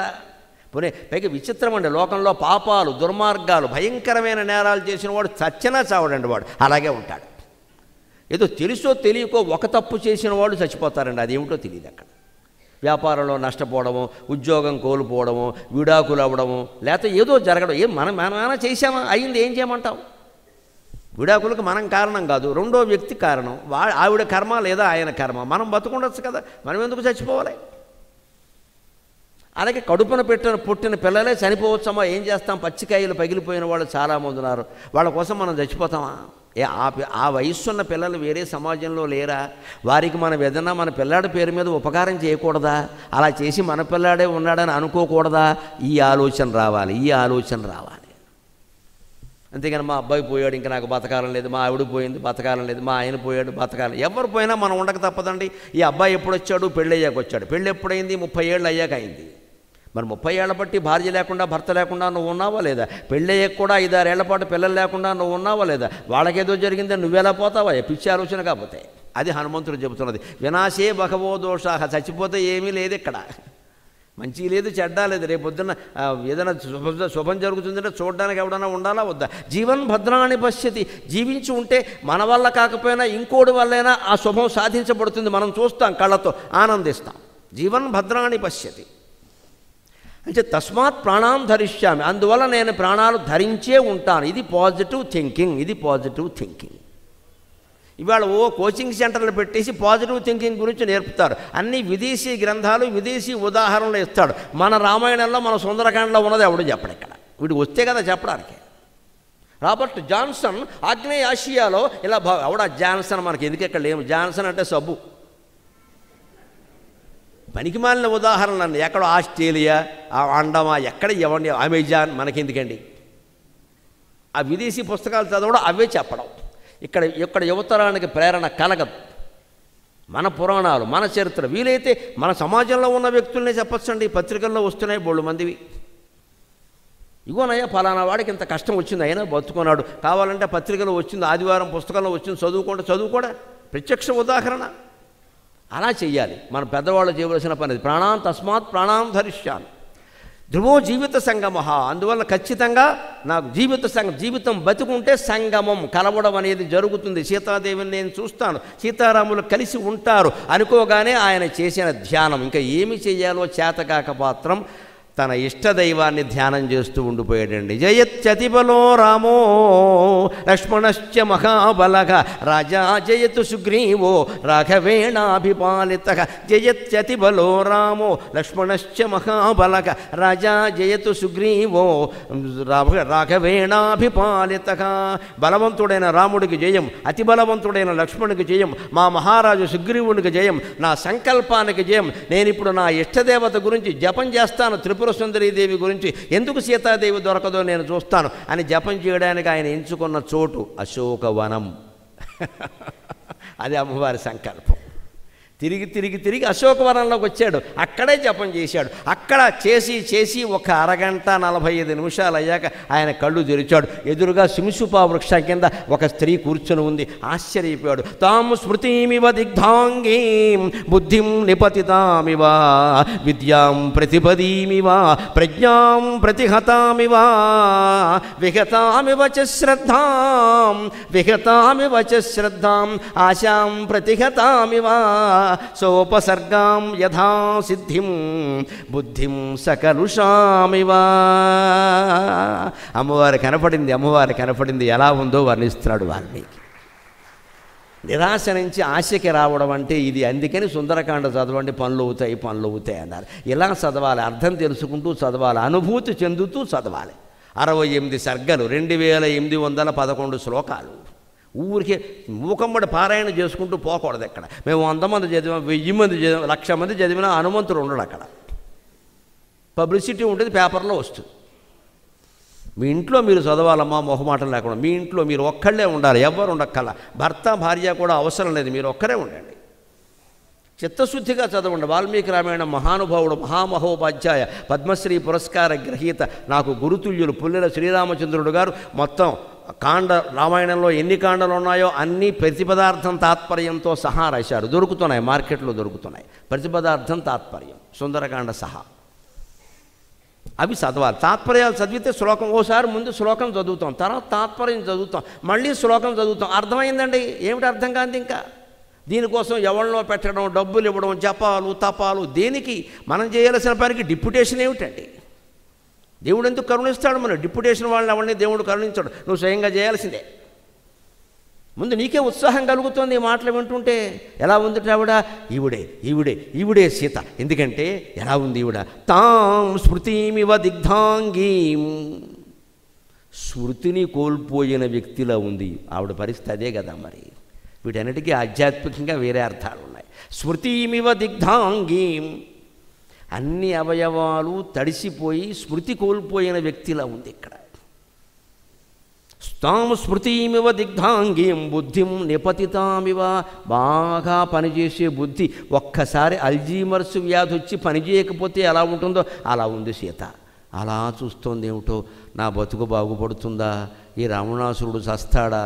మా ఆయన వస్తాడా? అయోమయంగా కనపడిన వాడిని కూడా, చివరికి తన తల్లి తండ్రి కనపడినా కూడా గుర్తుపట్టలేని స్థితిలో ఉంది. బుద్ధిం నిపతితామివ. బుద్ధి పూర్తిగా కూలిపోతే ఎలా ఉంటుందో అలా ఉంది. ఇంత స్థితిలో లంకలో ఎవరుంటారు? రావణాసురుణ్ణి వ్యతిరేకించేవాళ్ళు తప్ప. అనుకూలంగా ఉండే స్త్రీ అయితే ఎగిరి గంతులేదా? అందుకని ఇక్కడ ఉంటుంది సీత. అనుమానం ఎలా ఈవిడే అయ్యి ఉంటుంది. అయినా వెళ్ళిపోయి సీత అనలేదు ఎక్కడ. అదే పొరపాటు. గంతులేయకూడదు. తేల్చుకోవాలి. అవకాశం వచ్చింది కాబట్టి లలితా పరాశక్తితో పోల్చి, ఆధ్యాత్మిక సాధనతో పోల్చి వాల్మీకి వర్ణిస్తున్నాడు ఇక్కడ. తాం స్మృతిమివ దిగ్ధాంగీం బుద్ధిం నిపతితామివ విద్యాం ప్రతిపదీమివ. పాఠ్యమి నాడు మొదలుపెట్టిన విద్యలా ఉంది. మన సంప్రదాయం ప్రకారం పాఠ్యమి నాడు విద్యాభ్యాసం మొదలుపెట్టకూడదు. శుక్లపాఠ్యమి, కృష్ణపాఠ్యమి రెండూ పనికిరావు. వేదం తెలిసిన వాళ్ళు ఎవరు వేద విద్యను పాఠ్యమి నాడు మొదలుపెట్టి చెప్పరు. ఎందుకంటే ఒక్కొక్క తిథికి ఒక్కొక్క అధిదేవత ఉన్నాడు. పాఠ్యమికి అధిదేవత అగ్ని తిథి నాడు వేదాభ్యాసం మొదలు పెడితే అయిపోతాడు, ఉండడు ఎక్కడ. అది అగ్ని తిథి. అందుకని వేద పండితులు, జ్యోతిష్శాస్త్రవేత్తలు తెలిసిన వాళ్ళు పాఠ్యమి నాడు ఎప్పుడు బళ్ళు చేర్పించమని చెప్పరు. ఆ తిథి చూసుకోవాలి. అవి సంప్రదాయాలు ఊరికే పుట్ట. ఒక్కొక్క తిథికి ఒక్కొక్క అధిదేవత ఉన్నాడు. అలాగే విధియ తిథికి ఇందాక చెప్పాను, అశ్విని దేవతలు అధిపతులు. చతుర్దశి తిథికి శివుడు అధిపతి సాక్షాత్తు. మాస చతుర్దశి, మాస శివరాత్రి వస్తుంది. అలాగే ఒక్కొక్క తిథికి ఒక్కొక్కరు అధిపతి. అందుకని మీరు ముహూర్తాలు పెట్టమని వెళ్ళినప్పుడు వాళ్ళేం వెర్రివాళ్ళు కాదు, పనిని బట్టి ముహూర్తం పెడతారు అక్కడ. పనిని బట్టి నవమి ఉంది, ప్రయాణానికి పనికిరాదు, పెళ్ళికి పనికొస్తుంది. పెళ్లి చూపులకు పనికొస్తుంది, తాంబూలాలకు పనికొస్తుంది, ప్రయాణానికి పనికిరాదు. నవం ప్రయాణానికే పనికిరాదు. ఎందుకంటే ఆ తిథికి అధిదేవత దాని లెక్కను బట్టి ఉంటాయి. కుజుడు అధిదేవతగా ఉన్నాడు అంటే ప్రయాణం చేస్తే ప్రమాదాలు ఎక్కువ అవుతాయి. కుజుడు అంటే అంగారకుడు. మీకు ఇంకో ఆశ్చర్యకరమైన విషయం పత్రికల్లో కూడా వచ్చినమాట. దేశంలో జరిగే రోడ్డు ప్రమాదాల్లో ఎక్కువ భాగం మంగళవారం జరుగుతాయి. మంగళవారం నాడు కుజుడు అధిపతి. మంగళం అంటే కుజుడే. అంచేది మంగళవారం నాడు తప్పనిసరి పని ఉంటేనే బండేసికి వెళ్ళాలి, లేకపోతే వెళ్ళకపోవడం మంచిది. మంగళవారం వెళ్ళొద్దని కూడా చెబుతూ ఉంటారు. ఈ నమ్మకాలు పిచ్చి నమ్మకాలు కాదండి, అన్నీ అలా కొట్టిపారేయకూడదు. అక్కడ మంగళవారానికి కుజుడు అధిపతి. ఆయన ప్రభావం భూమండలం మీద ఎక్కువ ఉంటుంది. వీడు లెఫ్ట్ తిప్పేది రైట్ తిప్పేస్తాడు బండి, అంతే. ఎవడో గుద్దేస్తాడు. ఎందుకు వెళ్ళాలి పనిగట్టుకుని? తప్పనిసరి అయితే వీడు ఆఫీస్కి వెళ్ళడం మానేయమని కాదు, అక్కడ జాగ్రత్తగా వెళ్ళు. ముందు ఉందంటే జాగ్రత్తగా పెడతాం కదా, మానేయమని చెప్పట్లేదండి. మన శాస్త్రం అలా చెప్పదు. నువ్వు ప్రయాణం మానుకోగల, అలాగని దూసుకు వెళ్ళిపోగల. ఇందాక నీకు పుట్టమట్టే కావాలి. పాము ఉన్నప్పుడు వెళ్ళడం దుస్సాహసం. పాము లేదు కాబట్టి, పాము ఉంది కాబట్టి వెళ్ళను ఉండడం చేతకాంతనం. పాము వేటకు వెళ్ళిన తర్వాత వెళ్ళడం తెలివి. ఏదైనా అంతే. నేను శాస్త్రాలను తప్పు పట్టక్కల. మన బుద్ధి మురికి బుద్ధి అయిపోయింది. ఏది పడితే అది నమ్మేయడం, అసలైనవి నమ్మకపోవడం. అందుకని ప్రతి విద్యాం ప్రతిపదీమివ, పాఠ్యము నాడు మొదలుపెట్టిన విద్య అగ్ని వల్ల ఎలా కాలిపోయి నాశనం అవుతుందో అలాగే విద్య పాడైపోయినట్టుగా ఉంది. ఈవిడ మాసిపోయిన చీరతో ఉంది, ఏకవస్త్రయ్యి. ఇదేమిటి, ఈవిడ కాకపోతే సీతాదేవి ఇంకెవరవుతారు? ఒకవేళ సీత కాకపోయినా మరెవరైనా ఈవిడెవరో తెలుసుకోవాలి ఖచ్చితంగా. ఈవిడిని సీతను రక్షించిన పుణ్యం వస్తుంది అనుకున్నాడు పాపం. అంతే కదా, ఇంకా తేలలేదు కదా. అంతేకాదు, ప్రజ్ఞాం ప్రతిహతామివ, ఒక్కొక్క మనిషి ఆడ మొగ తేడా లేకుండా ఎంతో ప్రజ్ఞ కలిగి ఉంటాడు. ఐఐటీలో ర్యాంకు సాధిస్తాడు. అనుకున్న అమ్మాయి లవ్ చేయలేదని ఆత్మహత్య చేసుకుంటాడు. వీడిని ఏమనాలే? ఆవిడ్ని చేసుకున్నా కూడా తర్వాత ఆత్మహత్య చేసుకోవాలి, అనుమానం ఏం లే. నువ్వు ఇండియన్ ఇన్స్టిట్యూట్ ఆఫ్ టెక్నాలజీలో మంచి ర్యాంక్తో ఖరగ్పూర్లో సీటు సంపాదించుకుని అనుకున్న అమ్మాయి రాలేదంటావేట, నువ్వు అనుకున్న అమ్మాయి వచ్చి ఎలా? ఇది అహంకారం అంటారు దీన్ని. ఆత్మహత్య చేసుకుంటాడండి. ఒకే ఐఐటి సంస్థలో 3 నెలలకు ఒకరు చొప్పున ఆత్మహత్యలు జరుగుతున్నాయమ్మా. నేను పేరు చెప్పట్లేదు, సంస్థ ప్రతిష్ట పాడు చేయడం ఇష్టం లేక. ప్రతిష్టాత్మకమైన ఒక ఐఐటి సంస్థలో 3 నెలలకు ఆత్మహత్య జరుగుతోంది. ఎందుకో చెప్తా, నేను ఒక మాట మొహమాటం లేకుండా పండితుడుగా హిందువుగా చెబుతా. ఐఐటిలో రామాయణం లేదు, ఇంజనీరింగ్లో భారతం లేదు. అవి పెట్టమనండి, జరగవు ఖచ్చితంగా. పాఠ్యపుస్తకాల కింద పెట్టమని. పనికిమాలిన టెక్నాలజీ అంతా పెడతారు అక్కడ. మనిషిని బతికే టెక్నాలజీ ఏముండదు ఇక్కడ. మనిషికి ఆశ కల్పించే మాట ఒక్కటి ఉండదండి ఇవాళ పాఠ్యపుస్తకాల్లో. అన్నీ టెన్షన్.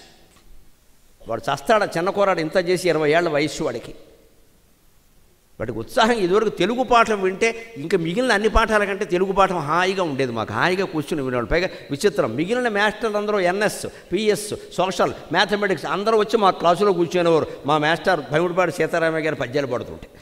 అటువంటి మహానుభావుడికి శిష్యుడిని కాబట్టి వీళ్ళ ప్రపంచం అంతా వెలుగొందుతున్నానమ్మ. ఆయన పద్యాలు పాడుతుంటే ఇంగ్లీష్ మాస్టర్ వచ్చి కూర్చో, వేరే మీ మాస్టర్ బాగా పాడతారా, నేను కూడా కూర్చుంటారా గరికిపాటి నీ పక్కన, నువ్వు చెప్పకే అని కూర్చునేవాడు ఆయన. అంత ఇష్టం తెలుగు పాఠం అంటే ఇతర ఉపాధ్యాయులకి. ఇవాళ పరిస్థితులు ఎలా ఉన్నాయో మీకే తెలియదు. పద్యం పాడే తెలుగు మాస్టర్ లేడు, ఉంటే వాడికి బాధాభివంతనం. ఎందుకంటే తప్పులు ఉంటాయని భయం. హెడ్ మాస్టర్ పట్టుకుంటాడేమో అని బెంగ. వీడికి తెలియదు, వాడికి ఏమీ రాదు. వీడు ఏ రకంగా ఎంపికయ్యాడో వాడు అంతకంటే అలాగే ఎంపికయ్యాడు. పట్టుకునేవాడు ఎవడు ఇక్కడ? ఆయన అసలే రాడు ఎక్కడికి. ఆయన డిఈఓ ఆఫీసులో ఉన్నాడు, ఇక్కడ ఉన్నాడు ఏమిటి? ఇది మొత్తం పాడు చేశారు పిల్లల్ని. కానీ ఇంత ఉత్తేజం ఉంటుంది సుందరకాండ అంటే.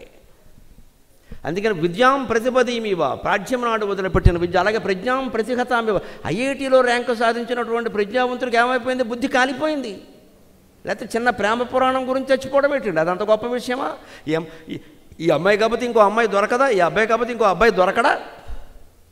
ఇదే ఆలోచన చేయాలి. విద్యాం ప్రతిమదీమివ ప్రజ్ఞాం ప్రతిహతామివ ఆశాం ఆశాం విగతామివ చ శ్రద్ధాం, ఎంతో పెద్ద తపస్సు తలపెట్టాం, ఆధ్యాత్మిక సాధన శ్రద్ధగా చేస్తున్నాం. ఎవరో మధ్యలో వచ్చి ఇవన్నీ ఊరికే పుట్ట కథలో కట్టు కథలో పురాణాల్లో ఉంటాయి, వాళ్ళెవరికో దేవుడు ప్రత్యక్షం ఏంటంటే నువ్వు చేసేస్తావు, ఎక్కడ ఏం అవడో అదేం లేదు, అవే కట్టు కథలు అవన్నీ రాసుకున్నారు కూర్చుని అని అంటాడు ఇక్కడ. అంతే, వీడి శ్రద్ధ పాడైపోయింది, వీడు నాస్తికుడు అయిపోతాడు. నువ్వు గ్రంథం మీద శ్రద్ధ లేదు, దేవుడి మీద శ్రద్ధ లేదు, నాస్తికత్వం వచ్చింది నీకు. శ్రద్ధాం ప్రతి విహతామివ చ శ్రద్ధాం, అంతేకాదు ఆశాం ప్రతిహతామివ, ఎంతో ఆశ పెట్టుకున్నాం, ఎంతో ప్రయత్నం చేసాం, దానికోసం లక్షలు ఖర్చు పెట్టాం, చివరికి ఆ పని కాలేదు. అప్పుడు కోల్పోయిన ఆశలా ఉందట. సీతాదేవిని వర్ణించడానికి ఈ మాటలు ఏమిటండి? మనిషి నిరాశ నుంచి బయటపడడం కోసం. మరో కవి ఎవడన్నా అయితే ఆవిడ కళ్ళు తామర పువ్వుల్లా ఉన్నాయి, కంఠమేమో శంఖంలా ఉంది, గోళ్ళు ఏమో నక్షత్రాల్లో ఉన్నాయని పనికిమాలిన వర్ణం చేసేవాడు. వాల్మీకి కాబట్టి అది చేయట్లా. ఆవిడ యజ్ఞంలా ఉందట, తపస్సులా ఉందట. కానీ మధ్యలో ఆగిపోయిన యజ్ఞం, మధ్యలో దెబ్బతిన్న తపస్సు, మధ్యలో దెబ్బతిన్న శ్రద్ధి, పూర్తిగా కుదరని భక్తి ఎలా ఉంటే అలా ఉండాలంటే, అమ్మవారు నీకు దొరకాలంటే సంపూర్ణమైన భక్తి, సంపూర్ణమైన శ్రద్ధ ఉండాలి. భక్తి అంటే మనస్సును లగ్నం చేయడం, శ్రద్ధ అంటే బుద్ధిని కూడా లగ్నం చేయడం. మన భక్తికి ఉదాహరణ విదురుడు విందు, శ్రద్ధకి ఉదాహరణ శబరి విందు. తేడా ఉంది రెండిటికి. భక్తికి ఉదాహరణ విదురుడు విందు, ఆయన తొక్కలు పెట్టాడు, కింద పళ్ళు బారేసేట. భక్తి అంతే. ఏదో పెడుతున్నాను కూడా, శ్రీకృష్ణుడు చూసిన మోహంలో ఉన్నాడు, అయినా పాపం దేవుడుతున్నాడు. శబరి అలా పెట్టల, మంచి పళ్ళు ఏరి పెట్టింది, దాని శ్రద్ధ అంట. అంచేత విదురుని విందు భక్తికి ఉదాహరణ, శబరి విందు శ్రద్ధకి ఉదాహరణ. మనకి భక్తి శ్రద్ధలు రెండూ ఉంటే ఖచ్చితంగా అనుకూల పనులు అవుతాయి. రెండూ ఉండాలి, భక్తి ఉండాలి, శ్రద్ధ ఉండాలి. ఏది తగ్గినా ఇబ్బంది. అందుకని శ్రద్ధాం బుద్ధిం నిపతితామివ, కాలిపోయిన బుద్ధిలాగా. అలాగే శ్రద్ధ విహతామివ చ శ్రద్ధాం ఆశాం ప్రతిహతామివ సోపసర్గాం యథాసిద్ధిం. ఒక సిద్ధి మొదలు పెడతాడు. సిద్ధి అంటే యోగ సిద్ధి. ఇక్కడ ఖచ్చితంగా త్రిపుర సుందరీ కాండ ఇది యోగ సిద్ధి. ఆజ్ఞాచక్రం వరకు వెళ్ళాలి కదా, ఇక్కడ వరకు వెళ్ళాలి కదా. ఆజ్ఞాచక్రాంతరాళస్థ రుద్రగ్రంథి బ్రహ్మగ్రంథి రుద్రగ్రంథి విభేదిని, అంతవరకు వెళ్ళాలి. ఈయనకి మూలాధారం దాటాడు, స్వాధిష్టానం దాటాడు, మణిపురం దగ్గరికి వచ్చాడు, బాధకం వచ్చింది. ఇదే సోపసర్గాం యథాసిద్ధిం. ఒక సిద్ధి కోసం తపస్సు చేస్తున్నప్పుడు ఉపసర్గ అంటే ఆటంకాలు వస్తాయి, అనేక ఆటంకాలు వస్తాయి. మానేయకూడదు, దాన్ని చేయవలసిన విధంగా చెయ్యాలి. ఒక్క పూట ఏదో గాయత్రి జపం అని పెట్టుకున్నాం, సహస్ర గాయత్రి అని పెట్టుకున్నాం, ప్రయాణంలో ఉండడం వల్ల చేయలేకపోయావు, మర్నాడు 2000 చేయాలి. మానకూడదు. అలా మానేయడం అలవాటు పడ్డామనుకోండి, 4 రోజులు అయ్యేసరికి మానేసినా ఏం కాదుగా అని మానేస్తారు మొత్తం. ఇక్కడ దానికి పనిష్మెంట్ మన శాస్త్రాల్లో ఎప్పుడు 100 సార్లు ఎక్కువ చేయి, 4 గుంజీలు ఎక్కువ తీ అని ఎందుకు చెబుతారంటే నువ్వు మానకుండా ఉండడానికి. 4 రోజులు మానడం అలవాటు పడ్డాడు అనుకో, మానేసినా కూడా నాకేం కాలేదు, బాగానే ఉంది, నా వ్యాపారం అంతా అంటే మానేయచ్చు అన్నమాట. ఇది దురాలోచన వస్తుంది. అందుకని అదే శ్రద్ధను అలా పోనీయకూడదు. అందుకే సోపసర్గం యథాసిద్ధం. సిద్ధి కోసం ప్రయత్నిస్తున్నప్పుడు ఉపసర్గాలు అనేక ఆటంకాలు వస్తాయి, తట్టుకుని ఉండాలి, అక్కడ పరిపోకూడదు. అప్పుడే మనకి మేలు జరుగుతుంది ఖచ్చితంగా. సోపసర్గం యథాసిద్ధిం బుద్ధిం ప్రతిహతామివ. అలాగే సిద్ధి తర్వాత బుద్ధి. అందుకే గణపతికి భార్యలు సిద్ధి బుద్ధి. సిద్ధి కోసం ప్రయత్నిస్తావు, బుద్ధి ఉపయోగించు. మధ్యలో విఘ్నాలు వస్తాయి, భయపడకు, విఘ్నేశ్వరుడు ఉన్నాడు. అది మన సంస్కృతి, అది మన సంస్కృతి. విఘ్నేశ్వరుడికి సిద్ధి బుద్ధి ఏమిటండి? ఏం విమల కమల అమల అని సినిమా యాక్టర్లు పేర్లు పెట్టుకోకూడదేంటి? సిద్ధి బుద్ధి ఎందుకు పెట్టారు? దేవుణ్ణి ప్రార్థించేది సిద్ధి కోసం కదా. సిద్ధి నీకు కావాలంటే బుద్ధి, దానికోసం ప్రయత్నం చేయి. మధ్యలో విఘ్నాలు వస్తాయి, తప్పవు, అప్పుడు విఘ్నేశ్వరుని ఆరాధించు. ఇందుకోసం సిద్ధి బుద్ధి. మనం ఎంత అజ్ఞానంలో ఉంటాం. సిద్ధి బుద్ధి సమేత శ్రీ గణపతి స్వామిని నమః. ఈ కళ్యాణం నేను చూశానండి, నువ్వు చూడడం కోసం కాదు, ఇది ఆచరించడం కోసం, తెలుసుకోవడం కోసం. చూస్తేనే పుణ్యం అంటే నమశివాయ, ఎవడేం చెప్పలేదు. ఇక్కడ నువ్వు ఎన్ని కళ్యాణాలు చూసినా పుణ్యం రాదు. దాన్ని ఆచరణలో పెట్టి దాని అర్థం తెలుసుకుంటే హాయిగా సిద్ధి కోసం ప్రయత్నిస్తావు, బుద్ధి ఉపయోగిస్తావు. మధ్యలో దేవానుగ్రహం ఖచ్చితంగా ఉంటుంది. అందుకని ఇలా ఉంది, అలా ఉంది, ఇదేమిటి ఇలా అయిపోయింది అనుకుని ఆలోచించాడు. అప్పుడు ఆయనకి దారి దొరికింది, ఇంకా మాట్లాడాలి. అంతేకాదు, ఆవిడ సీతాదేవి అనే విషయం రుజువు అయిపోయింది 2 నిమిషాల్లో. ఎందుకుట? అంత దీనస్థితిలో కూడా మాసిపోయిన బట్టతో, నిద్ర లేక కమిలిపోయినటువంటి కళ్ళతో ఉన్న ఆవిడ కూడా ఏకత్రంగా ఎవరినో ధ్యానం చేస్తున్నట్టు ఉందిట. అక్కడ చెబుతాడు హనుమంతుడు, ఈవిడ సీతే. ఎందుకంటే నైషా పశ్యతి రాక్షస్యక నేమాన్ పుష్పఫలద్రుమాన్. చూస్తున్నా అమ్మవారే, మరో స్త్రీ ఇలా ఉండదు.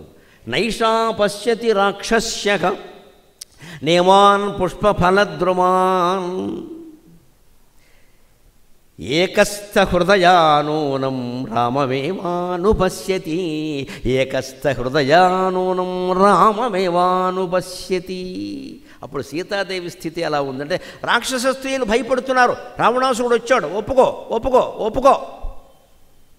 వాడు వెళ్ళిపోతూ ఏమంటాడు, 2 నెలలు సమయం ఇచ్చా, లేకపోతే నిన్న కూర కింద వండేసుకుని తింటా, తాలింపు వేసేస్తా, టమోటాలు మాత్రం వేయను, రేట్ ఎక్కువ ఉన్నాయి. ఇవన్నీ బెదిరింపులే కదా, మరి దానికి లొంగిపోవాలి కదా.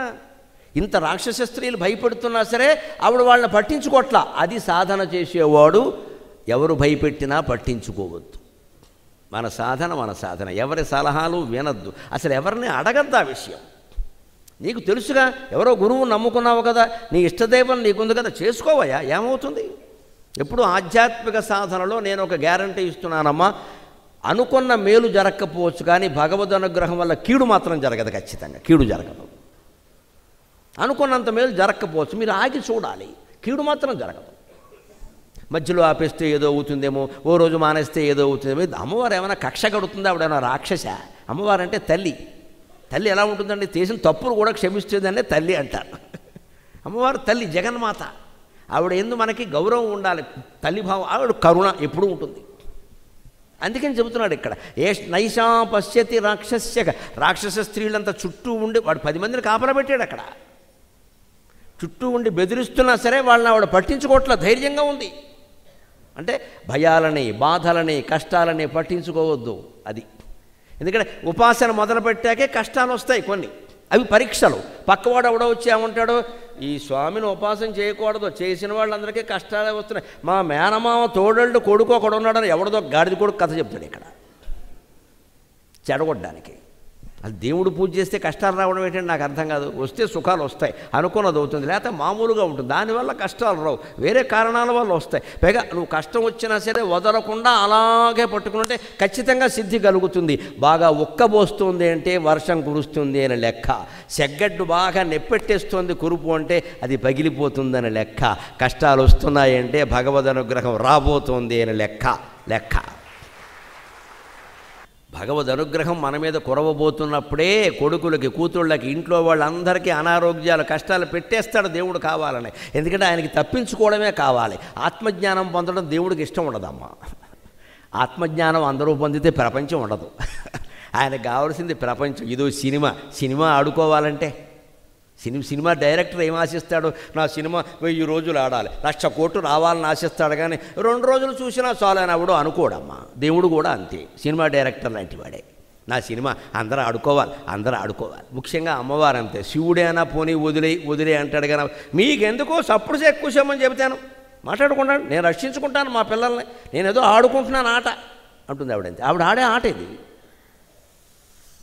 మనకి స్వేచ్ఛ ఉందా అంటే ఉంది, లేదంటే లేదు. పశుభాష విమోచని అంటారు లలితా సహస్రంలో. ఎంత స్వేచ్ఛ ఉంటుందంటే కట్టేసిన దూడకి ఎంత స్వేచ్ఛ ఉంటుందో మనకు అంతే ఉంటుంది. దూడకి స్వేచ్ఛ ఉందా అంటే లేదు, తాడు కట్టాడు. అలాగని లేదనడానికి లేదు. తాడు ఎంత పొడుగుందో అంత పొడుగు తిరగడానికి స్వేచ్ఛ ఉంది. మన జీవితాలు కూడా అంత ఉంది, స్వేచ్ఛ ఉంది. నీ పరిధిలో నువ్వు చేసుకోవచ్చు. నువ్వేదో ఆకాశాన్ని ఊహించి నిచ్చెనేస్తానంటే అలాగా. బెంగళూరులో ట్రాఫిక్ జామ్ వస్తే బయటికి వెళ్ళిపోతున్నావు, ఆకాశానికి నిచ్చెనేస్తావు. ఇక్కడ నీ పరిధిలో ఉంది, ట్రాఫిక్ జామ్ ఉంది, ఏం చేయలేమండి. ట్రాఫిక్ జామ్లో ఓ పుస్తకం పెట్టుకోండి, మీతో కూడా ఫోన్ అవతల బారేయండి. ఫోన్ పెట్టి కలుగుతాడు ప్రతివాడు. ఇక్కడ పిచ్చెత్తిపోతుంది. ఫోన్కి పుస్తకానికి తేడా ఏమిటో తెలుసా? పుస్తకం మనలో ఉండే చెత్తను బయటికి పంపిస్తుంది, ఫోను బయట చెత్త అంతా మనలోకి రప్పిస్తుంది. ఏం చేయాలో ఆలోచించుకో. ఒక ఆధ్యాత్మికమైన గ్రంథం ఏదైనా పెట్టుకుంటే అది మనలో ఉండే చెత్తను బయటికి పంపిస్తుంది. నువ్వు ఫోన్ చూసావనుకో, పనికి మాలిన వార్తలన్నీ పెడతాడు ఎవడో. ఎక్కడ పైగా అన్ని ఫేక్ న్యూసే, దొంగ వార్తలు అవన్నీ లేవు, జరగలేదు. అవన్నీ చూస్తే ఏమైంది, బయట చెత్త మనలోకి వచ్చింది. అంటే ట్రాఫిక్ జామ్లో పుస్తకం పెట్టుకోండి, ఎంత ఉపయోగం అండి. హైదరాబాద్ ట్రాఫిక్ జామ్ కారణంగా 10 ఏళ్లుగా టీవీ షూటింగ్లకి వెళ్ళడం వల్ల, మీటింగులకి వెళ్ళడం వల్ల నేను 150 పుస్తకాలు చదివానండి. 150 పుస్తకాలు. అభిజ్ఞాన శాకుంతల మామూలు పుస్తకాలు కాదు. విశాఖదత్తుడు ముద్రారాక్షసం, శూద్రకుడు మృచ్ఛకటకం, సంస్కృత నాటకాలు, తెలుగు నాటకాలన్నీ టీవీ షూటింగ్లోనే చదివాను నేను. ఎందుకంటే షూటింగ్ వాళ్ళది, కారు వాళ్ళది, కార్యక్రమం వాళ్ళది. నా సొమ్మేం పోయింది. హాయిగా వెనకాల కూర్చొని చదువుకుంటూ డ్రైవర్ని ఎప్పుడూ నేను తొందర పెడితే వాడు యాక్సిడెంట్ చేస్తాడు, ప్రాణాలు పోతాయి. మనకెందుకు? ఎందుకు ఆలస్యం ఏంటంటే డ్రైవర్ని అడగండి, నన్ను ఎందుకు అడుగుతారు? అయిపోయాయి. తేలిగ్గా తీసుకోవడం అంటే ఇదే. మాటి మాటికి గడియారం చూడటం, బెంగుళూరు ఇంతే, బెంగుళూరు అయితే మారిపోరాదా? మారడు, ఇక్కడ కూర్చుంటాడు. ఇక్కడ తప్పనిసరైన దాన్ని ఎప్పుడూ ఆస్వాదించాలి. ఆస్వాదించే విధానం మంచి పుస్తకం చదువుకోవడం, లేదు కళ్ళు మూసుకుని నమశివాయ నమశివాయ జపం చేసుకోవడం. ట్రాఫిక్ జాము కారణంగానే బెంగుళూరు వాసులందరికీ కైలాసం వస్తుంది, అనుమానం ఏం లేదు. జపం చేసుకోండి, హాయిగా జపం చేసుకోవచ్చు. పైగా దానివల్ల రెండో ఉపయోగం కూడా ఉంది. ఈ భక్తుడు చేసే జపం కారణంగా ట్రాఫిక్ క్లియర్ అవుతుంది, అది కూడా ఉంది అక్కడ. నేను కృష్ణుడి గురించి చెప్పుకున్నాడు, ప్యాకెట్లో కూడా గెలుస్తాం. ట్రాఫిక్ క్లియర్ అవుతుంది, ఎందుకంటే శివభక్తుడు జపం చేస్తున్నాడు అక్కడ. వాడు వెళ్ళాలి, శివుడు తోసేస్తాడు, మొత్తం అంతనే ఇచ్చేస్తాడు, అంతే పని జరుగుతుంది. అంతిమంగా మోక్షం, ఆనందం వస్తుంది. ఎందుకంటే ఒకళ్ళొకళ్ళు మాట్లాడుకుంటూ విసుక్కోవడం, బెంగుళూరు ఇంతే అనడం, బెంగుళూరు ఇది ఒక్కటే సమస్య. బోల్డ్ ఉంటాయమ్మా, మీకు తెలిసినవి, మాకు తెలియని బోల్డ్ ఉంటాయి. ఎందుకది? ఈ చర్చ అనవసరం, ఇది మనం నేర్చుకోవాలి. అందుకని ఆవిడ ఎలా ఉందంటే ఏకాంతంగా అలాగే ఉండి ఏకాగ్రంగా జపం చేస్తుంది. ఎలాగా? ఏకస్థ హృదయ అనూనం ఏకస్థ హృదయ, రాముడి మీద మాత్రమే మనస్సును లగ్నం చేసి శ్రీరామ జయ రామ జయ జయ రామ అన్నట్టుగా అదే మనస్సును అలాగే లగ్నం చేసి అనూనం, ఏమాత్రం తక్కువ కాకుండా ఏకస్థ హృదయ అనూనం రామమేవా అనుపశ్యతి, అలాగే రాముడిని మాత్రమే తన మనస్సులో చూస్తూ కళ్ళు మూసుకుంది. ఇది చూశాడు, అది దివ్య దృష్టి ద్వారా గ్రహించగలిగాడు, యోగాభ్యాసం చేసినవాడు కాబట్టి. ఖచ్చితంగా ఆవిడ మనస్సులో రాముడు ఉన్నాడు. రామజపం చేస్తున్నది, లంకలో రామజపం పెట్టిన తలకాయ సీతాదేవి తప్పితే ఎవరు చేస్తారు అని అక్కడ ఉండేసరికి వచ్చాడు దశకంఠ రావణుడు. మళ్ళీ మామూలుగానే ఒక క్యాసెట్ వేసాడు, I love you I love you I love you. వాడికి అదే క్యాసెట్, రెండో క్యాసెట్ లేదు. ఇంకా నన్ను చేసుకుంటావా చంపేయమంటావా, నన్ను చేసుకుంటావా అమ్మవారికి విని విని విని విసుకొచ్చేసింది. యథోసంత ఆడు మొహం చూడడం కూడా ఇష్టం లేక సమాధానం అయితే చెప్పాలి కాబట్టి ఓ గడ్డిపరక దొరికింది అక్కడ. ఆ గడ్డిపరక అడ్డంగా పెట్టుకుని గడ్డిపరక మొహం చూసి మాట్లాడింది. అందుకని గరికపాటికి ఇంత ఖ్యాతి వచ్చిందమ్మా. గరికయే అడ్డమై కౌసల్య కోడలి పరువు మర్యాదలు భద్రపరిచే. ఆవిడ సీతాదేవి పరువు మర్యాద కాపాడింది మా గరికపాటే, అందుకని మాకింత వైభవం వచ్చింది. మేము లేకపోతే ఎవరిని అడ్డం పెట్టుకుంటుంది ఆవిడ. అందుకని గరిటికి పెట్టుకుని ఓసి తృణంబ నీకైనా ఉన్నది బుద్ధి. ఇక్కడ కల్పవృక్షం పద్యం చెప్పుకోవాలి, బ్రహ్మాండంగా రాస్తాడు విశ్వనాథ సత్యనారాయణ గారు. గడ్డి పరకతో మాట్లాడింది. రావణాసుడు అంత క్యాసెట్ వేశాక, వేధవా నీ మొహం చూడనరా, నీకు నేను సమాధానం చెప్పనరా, నీకంటే గడ్డి పరక చెప్పడం మంచిది. ఓసి తృణంబ నీకైనా ఉన్నది బుద్ధి, రఘుప్రవీరుణాజ్ఞా సరసంబుగా కదలు సాధువీవు, దురాగ్రహగ్రహాభ్యాసము లేదు నీకు, నిరయంబును పొందవు సర్వజంతుగ్రాసమవై పరోపకృతిగాంతు, దుష్టత లేదు నిజడన్. ఓసి తృణంబ ఒసే గడ్డి పరక నీకైనా ఉన్నది బుద్ధి, ఈ వెధవకి లేదే 10 కంఠాలుండి, నీవు నయం, నీకు పెద్ద బుద్ధి ఉంది ఇక్కడ. అది విశ్వనాథ సత్యనారాయణ గారి పద్యం, మహానుభావుడు. నీకైనా ఉన్నది బుద్ధి, ఎందుకని? రఘుప్రవీరుని అజ్ఞాసరసంబుగా కథలు నీవు కథలు సాధువు వీవు, శివుడాజ్ఞలు ఏందే చీమైన కూడా కుట్టదంటాడు. అందుకని రామచంద్రమూర్తి ఈ సృష్టిని ఎలా చేశాడో, ఆయన ఎలా నడిపించాడో అలా నడుస్తావు, ఊగుతావు చక్కగా. ప్రవాహం వస్తే తల వాలుస్తావు, ప్రవాహం పోగానే పైకి లేస్తావు. అందుకని మొండికి ఎత్తావు, పిచ్చి సమస్య లేదు నీకు. హాయిగా పుట్టమట్టు తెచ్చుకునే వాళ్ళగే ప్రవాహం రాగానే గడ్డిపరక తల వంచుతుంది, ప్రవాహం వెళ్ళిపోగానే తల ఎత్తుతుంది. జీవితంలో కొన్ని సందర్భాల్లో మనం తల వంచక తప్పదమ్మా. వంచేసి 2 నిమిషాల సారీ అంటే అయిపోయా, కొంపలు అంటుకుపోయాయా. ఓ ఫైటింగ్ అని పెట్టుకున్నాం, ఒక జీవితం అంతా బాధపడాలి ఇక్కడ. తర్వాత మన పేరే ఉంటుంది, వాడి గురించి ఎవడు చెప్పుకుంటాడు ఇక్కడ. అంటే తల వంచడానికి అంత బాధపడి, ఎందుకంటే వాడికి కావాల్సింది అదే. సారీ అయినా 5 అంకె అక్షరాల మాట చెప్పి వదిలిపోయా అదవసంత, దాని గురించి అంత గొడవ ఎందుకు. వాడు ఇగో సాటిస్ఫై అయింది, వాడు పోయాడు. మన చూసారా జనం, వాడిని చూస్తారా? కొన్ని సందర్భాలు అంతే. గరికపాటు అంటే అంతే, పక్క తీసే. అదే పెద్ద పెద్ద చెట్లు ఉంటాయి, గాలి వేస్తే తల వంచవు, మొత్తం కొట్టుకుపోతాయి, విరిగిపోతాయి అక్కడ. అందుకని గడ్డిపరక నయం కదా. అందుకని రామచంద్రమూర్తి ఆజ్ఞ ప్రకారం కదులుతావు, ఆజ్ఞాపిస్తే పోతే కథలవు, ఎంత తెలివైన దానివి. అంతేకాదు దురాగ్రహగ్రహాభ్యాసము లేదు నీకు. వీడిని ప్రేమించాలట, ప్రేమించకపోతే చంపేస్తాట. ఎంత ప్రేమో, చంపేసి ఎంత ప్రేమ. అదే ప్రేమ. నన్ను ప్రేమించకపోయినా మంచిదే, నువ్వు సుఖంగా ఉండాలని కోరుకునే దేవదాసు లాంటి వాడు ప్రేమికుడు, కానీ ప్రేమించిన అమ్మాయి మీద యాసిడ్ పోసేసేవాడు ప్రేమికుడు ఎలా అవుతాడండి? ఇదేం ప్రేమ? చంపేసే ప్రేమలు, చచ్చిపోయే ప్రేమలు ఉంటాయా? దేవదాసుది నిజమైన ప్రేమ. పార్వతి కాపురానికి ఎక్కడా అడ్డం రాలేదు, ఎక్కడా అసూయ పడలేదు, మళ్ళీ ఆ అమ్మాయిని కలవలేదు, ఓ ఉత్తరం రాసే ప్రయత్నం చేయలేదు. ఆయన ఏదో తాగాడు వైన్ షాపుల్ని పోషించాడు, వెళ్ళిపోయాడు. ఆయన బాధ ఏదో ఆయన పట్టాడు, కానీ ఆ అమ్మాయిని బాధ పెట్టలేదు, ఎవరిని బాధ. నిజమైన ప్రేమ అంటే అది. అందుకే ఆ అమ్మాయి ఉన్న వీధిలోనే చనిపోయాడు. అది నిజమైన ప్రేమ. శరత్ బాబు నవల, అద్భుతమైన సినిమా, నాగేశ్వరరావు గారు అద్భుతమైన నటన. అది ప్రేమ. కానీ నన్ను ప్రేమిస్తావా, యాసిడ్ పోసేయమంట, ఎందుకంటే నిన్ను మరొకరు నువ్వు దక్కడం నాకు ఇష్టం, దీన్ని అసూయ అంటారు. ప్రేమ ఎలా అంటారు దాన్ని? అందుకని పిచ్చి ప్రేమల పనికిరావు. గడ్డిపరికి ఎలాంటిది, దురాగ్రహానికి పొందదు. ఎప్పుడు తనను అవమానించినా గౌరవించినా ఒకేలా చూసుకుంటుంది. దుష్టత లేదు నీది, నీకు ఇక్కడ చెడ్డ పని ఎప్పుడూ చేయలేదు నువ్వు. అందుకని తృణమంతర్త కృత్వా ప్రత్యువాచ శుచిస్మిత, ఓ గడ్డి పరకని అడ్డం పెట్టుకుని శుచిస్మిత, తెల్లని పొన్నమి చందమామ లాంటి నవ్వు కలిగిన సీతాదేవి ఒక్కసారి అలా మాట్లాడిందిట. అప్పుడు రావణాసురుడు బెదిరించి వెళ్ళిపోయిన తర్వాత త్రిజట వచ్చి ఆవిడకు వచ్చిన కళ అంతా చెప్పి ఈవిడిని కాస్త ఓదార్చిన తర్వాత విభీషణుడు కూతురు వచ్చి వెళ్ళిన తర్వాత అప్పుడు నెమ్మదిగా హనుమంతుడు తన కథ మొదలుపెట్టాడు. ఇప్పటికీ త్రిజట రావడం వల్ల, రావణాసురుడు రావడం వల్ల ఆవిడ సీత అనే విషయం రూఢైంది. ఇప్పుడు రావణాసురుడు వేసిన క్యాసెట్ తీసి మనం క్యాసెట్ వేయాలి ఇప్పుడు ఇక్కడ. అది తెలివి. సంభాషణ అంటే అది. నేరుగా అక్కడ ప్రత్యక్ష Sita Sita identified, Sita identified yeah అని అరవలేదు ఇక్కడ. అదో ఈ అరుపుకి ఆవిడ భయపడి చచ్చిపోతుంది అక్కడ. ఎందుకంటే రాక్షసుల మాయలు చూసి చూసి చూసి విసిగెత్తిపోయింది ఆవిడ. ఇదో మాయ అనుకుంటుంది. అందుకని ఏం చేశారంటే ఆ సింసుపా వృక్షపు కొమ్మల రెమ్మల ఆకుల గుబురుల మధ్యలో ఉండి ఓ పాట అందుకున్నాడు.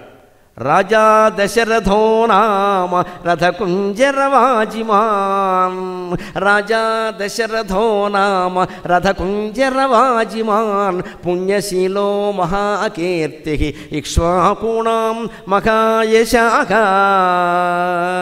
ఇక్ష్వాకూణాం మహాయశాఖ. సరిగ్గా ప్రాచీనమైన లవకుశ సినిమాలో మహానుభావుడు సముద్రాలు రచించినటువంటి రామ కథ ఎంత అందంగా ఉంటుందో, ఎలా మొదలైందో సుందరకాండ అలాగే మొదలైందమ్మా.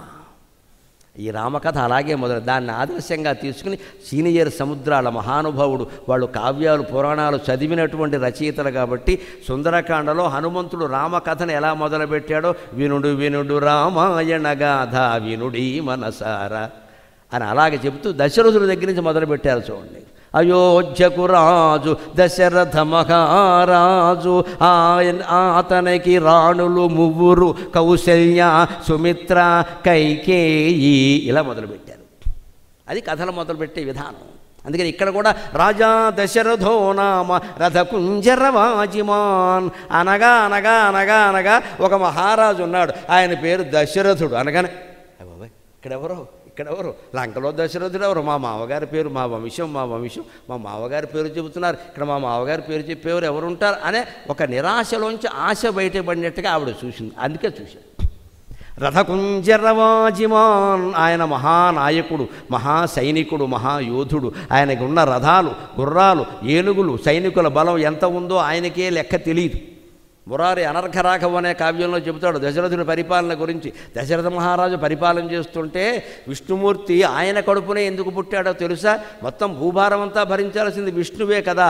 ఆయనకోసారి ఆదిశేషుడి మీద పడుకుంటే ఆదిశేషుడి శరీరం ఉబ్బిందిట, లావుగా పరుపు ఉబ్బినట్టుగా పరుపు ఉబ్బిందనమాట. పరుపు ఉబ్బితే ఎలా ఉంటుంది? పడుకున్న వాళ్ళకి సుఖంగా ఉంటుంది, వాటర్ బెడ్డలాగా ఇటు కదులుతూ అటు కదులుతూ. అందుకని వాటర్ బెడ్డలాగా దశరథుడి ఆదిశేషుడి స్టేజ్ ఉబ్బిందిట.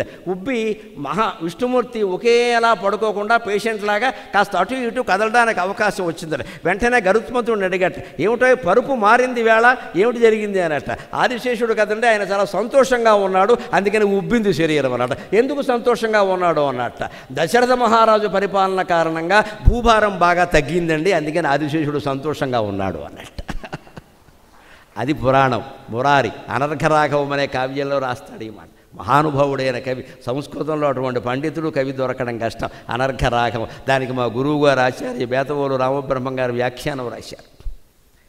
పరుపు ఎందుకు ఉబ్బింది అంటే సంతోషం కలిగితే కదా. ఎందుకు సంతోషం కలిగింది? ఇక్కడ భూభారాన్ని తగ్గించేలా పరిపాలిస్తున్నాడు దశరథుడు, చక్కని పరిపాలన. అందుకని భూమిని మోసేదెవరు? ఆదిశేషుడు కదా.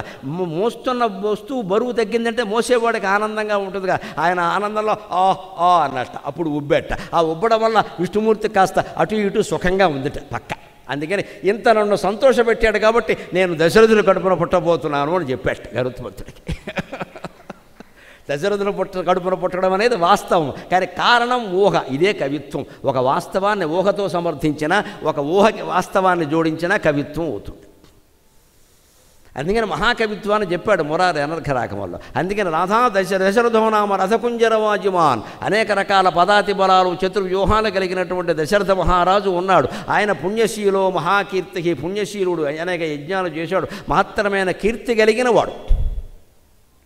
ఇక్ష్వాకుణాం మహాయశ, అసలు ఇక్ష్వాకు వంశస్థుల్లో అంత కీర్తి కలిగిన వాడు మరొక్కడు కనబడ్డు. ఈ మాట వినపడగానే ఆవిడ చూస్తే ఆ గుబురుల్లో ఓ కోతి లాంటిది కనపడింది. ఏమిటో రావణాసురుడు 100 మాయలు చేశాడు, వీడెవడో అని ఊరుకుంది.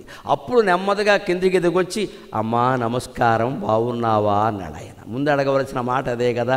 ఆవిడ అక్కడికి అనుమానిస్తూ వెళ్ళిపో దూరంగా వెళ్ళిపో, నేను నమ్మను, నిన్ను రావణాసురుడే పంపించుంటాడు, దిక్కుమాలని వెధవ, ఇప్పుడు వచ్చాడుగా, నేను నమ్మను, వెళ్ళిపో అని పాపం ఆ చెట్టుకి ఇంకా చుట్టుకుపోయి చేతులు కాళ్ళు లోపల పెట్టేసుకుని ఇలా ముడుచుకుపోయింది అమ్మవారు. అంత భయపడుతోంది ఆవిడ. హనుమంతుడిని చూసి కూడా భయపడిపోతుంటే ఆవిడ పలకరించి, అమ్మా నన్ను నమ్ము తల్లి, ఇందాక నుంచి పాట పాడింది నేనే, రాముడు పంపితే వచ్చాను నేను అంటే ఆవిడ ఒక పరీక్ష పెట్టింది. అది నిజమైన పరీక్ష. సైబర్ నేరాలు ఘోరంగా జరుగుతున్న పరిస్థితుల్లో ఆడవాళ్ళందరూ ప్రత్యేకించి జాగ్రత్తగా ఉండాలమ్మా. ఎవడో వచ్చి డబ్బు ఇమ్మన్నారు అనగానే ఇచ్చేయడం, ఎవడో ఫేస్బుక్లో పెట్టేసి మీ ఆయనకి సీరియస్గా ఉందంటే డబ్బు ఇచ్చేయడం, లేదా వయస్సులో ఉన్న అమ్మాయిలు ఎవడో ప్రేమిస్తున్నాను అనగానే వాడికి లక్షలు ట్రాన్స్ఫర్ చేయడం అనుకోవాలి. సుందరకాండ చదివితే ఆ తెలివితే అట్లా వస్తాయి. వెంటనే హనుమంతుడు సీతను నమ్మలేదు. నువ్వు రాముడు దూతవా, రాముడు ఎలా ఉంటాడో నీకు తెలుసా చెప్పు అంది. అది లెక్క. ఫోటో చూపించమల్లా, అప్పుడు ఫోటో లేవు కాబట్టి. ఫోటో కూడా దొంగ ఫోటోయే, ఇప్పుడు ఎవడో నమ్మట్లా. వేలిముద్ర కూడా నమ్మడానికి వీల్లేదు. ఇప్పుడు నమ్ముతున్నది ఒకే ఒక్కటి, ఐరిబ్ కంటిన్యూ డిఎన్ఏ. మన డిఎన్ఏ నమ్ముతుంది. ఎందుకని ఎప్పటికైనా ఉండే జీవుడు అక్కడే ఉంటాడు, కళ్ళల్లో ఉంటాడు. వేదమే చెప్పింది ఆ మాట, జీవుడు కళ్ళల్లో ఉంటాడు. అందుకే పోయినప్పుడు కళ్ళు మూసేస్తారు, జీవుడు కళ్ళల్లోనే ఉంటాడు. ఎందుకని ఐరిబ్ ఇప్పుడు ప్రాణమే నమ్మకం అయిందా లేదా? వేలిముద్ర నమ్మడంలా, సంతకం నమ్మడంలా, ఫోటో కూడా నమ్మడంలా. అప్పుడు అవేమీ లేవు. అందుకని ఒకే ఒక వాక్యం లెక్క, రాముడు ఎలా ఉంటాడో చెప్పు. అంతేకాదు లక్ష్మణుడు అనే మాట చెప్పలా, ఎందుకంటే తన ఇన్ఫర్మేషన్ ఇవ్వకూడదు. రాముడిని ఒక్కడనే వర్ణించి ఆయన ఒక్కడే ఉన్నాడమ్మా అంటే వీడు దొంగవాడు. ఎందుకంటే లక్ష్మణుడు లేకుండా రాముడు ఉన్నాడు అక్కడ. అందుకే పరీక్ష కోసం రాముడు ఎలా ఉన్నాడో చెప్పు అంటే ఒక్క అందమైన పద్యాన్ని తెలుగులో తొలి కవయిత్రి అని చెబుతారు. మహాకవయిత్రి మొల్ల రచించిన రామాయణంలో ఉంటుంది ఆ మాట. అది చెప్పుకుందాం సరదాగా, దాంతో మనం సెలవు తీసుకుందాం.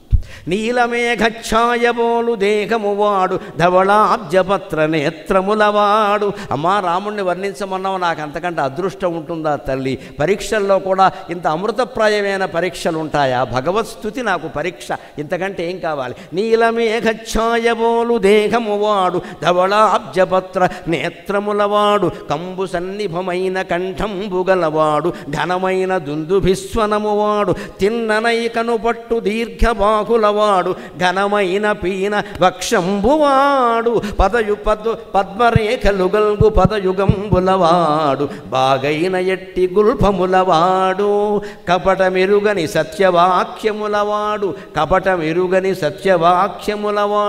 రమణి రాముండు శుభలక్షణములవాడు. ఇక్కడ హనుమంతుడు ఆపాడు, మొల్ల కూడా కవిత్వం ఆపింది.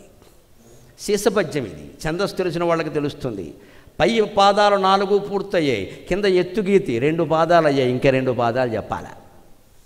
ఇప్పుడు ఇది మొల్లకి పరీక్ష రాసి ఆవిడకి ఎలా రాయాలి. హనుమంతుడికి పరీక్ష ఏమిటంటే ఇంతవరకు చెప్పాడు. ఆవిడ లక్ష్మణుడు అనే మాట మాట్లాడనల్లా, చెప్తాడా లేదా అని చూస్తోంది ఆవిడ. అప్పుడు వెంటనే ఎత్తుకున్నాడు. ఇన్ని గుణములు రూపింపనెసగువాడు, వరుస సౌమిత్రి బంగారు వన్నెవాడు, జయత్యతి బలో రామో లక్ష్మణశ్చ మహాబలక, రాజా జయతు సుగ్రీవో రాఘవేణాభిపాలితక. అన్నీ మొత్తం పాదాలన్నీ రాముడి గురించి చెప్పి చివరిలో ఏమన్నాడంటే, లక్ష్మణుడు ఇంచుమించు అలాగే ఉంటాడమ్మా, ఆయన నల్లగా ఉంటాడు, ఈయన బంగారపు రంగులో ఉంటాడు, అది ఒక్కడే తేడా అన్నాడు. వెంటనే కనిపెట్టింది ఆవిడ, ఈవిడ మనవాడే. ఎందుకంటే అంత ఖచ్చితంగా చెప్పగలిగిన వాడు ఎవడు ఉంటాడండి. పైగా అవయవాల కొలత, మహాపురుష లక్షణాలు అంటారు, 32 లక్షణాలు ఉంటాయి. ఆ 32 లక్షణాలు ఉన్నవాళ్ళు భారతదేశంలో 4 ఉన్నారు. ఒకరు శ్రీరామచంద్రమూర్తి, 2 శంకరాచార్య స్వామి, 3 గౌతమ బుద్ధుడు, 4 వివేకానందుడు. ఈ నలుగురే ఉన్నారు.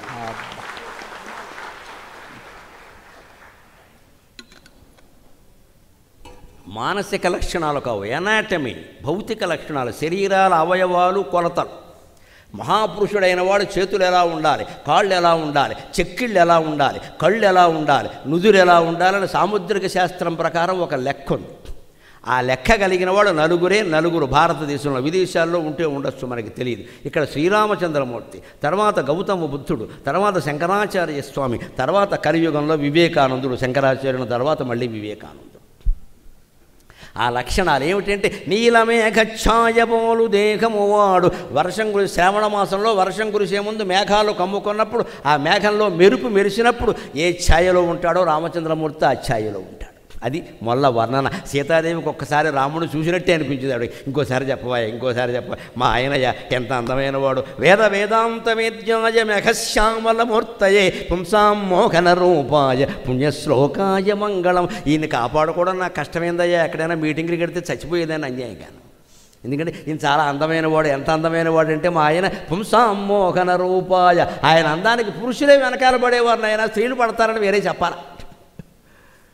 పుంసామోహన రూపాయ పుణ్యశ్లోకాయ మంగళం. అంత అందమైన వర్ణన చేస్తున్నావు. చేయవయ్యా, నాకు వినడానికి ఇబ్బంది, నువ్వు శత్రువైనా పర్వాలేదు చేయవయ్యా అంది. నీలమేఘఛాయబోలు దేహము వాడు ధవళాబ్జపత్ర నేత్రములవాడు. తెల్ల తామర పువ్వు రేకులు ఎంత అందంగా ఉంటాయో రామచంద్రమూర్తి నేత్రాలు అంత అందంగా ఉంటాయట. విశాలమైన దృష్టి ఉంటే విశాలమైన నేత్రాలు బాగుంటాయి. సంకుచిత దృష్టి ఉంటే నేత్రాలు కూడా బాగుండవు. రాముడు దృష్టి విశాలం. ఆయనకి కులము లేదు, మతం లేదు, ప్రాంతం లేదు. యావత్ భూమండలాన్ని 11,000 సంవత్సరాల పాటు పరిపాలించి ఇప్పటికీ రాజకీయ నాయకుల నోట గంటకోసారి వచ్చే మాట రామరాజ్యం రామరాజ్యం రామరాజ్యం. మరో రాజ్యం లేదు ఇక్కడ. చేసినా చేయకపోయినా ఆ మాట వచ్చేస్తుంది వెంటనే. ఎందుకంటే అంత గొప్పవాడు ఆయన. ధవళాబ్జపత్ర నేత్రముల వాడు. సరిగ్గా అవయవ వర్ణన చూడండి ఎలా వస్తుందో. కంఠం కంబు సన్నిభమైన కంఠంబు గలవాడు. మీ ఆయన కంఠం శంఖంలా ఉంటుందమ్మా. కంబు అంటే శంఖం అంటే ఖం ఖం ఖం ఖం అని మోగుతుందమ్మా ఖచ్చితంగా. ఆయన వింటి నారి పట్టుకుని ఇలా లాగి బాణం వేస్తుంటే ఎలా ఉంటుంది? భాస్కర్ రామాయణంలో చెప్పినట్టే ఠం ఠం ఠం అను భీషణధ్వనుల వింటన్నారి సారించి వైకుంఠుండా రఘురామమూర్తి అని వర్ణన చేసినట్టు ఉంటుందమ్మా.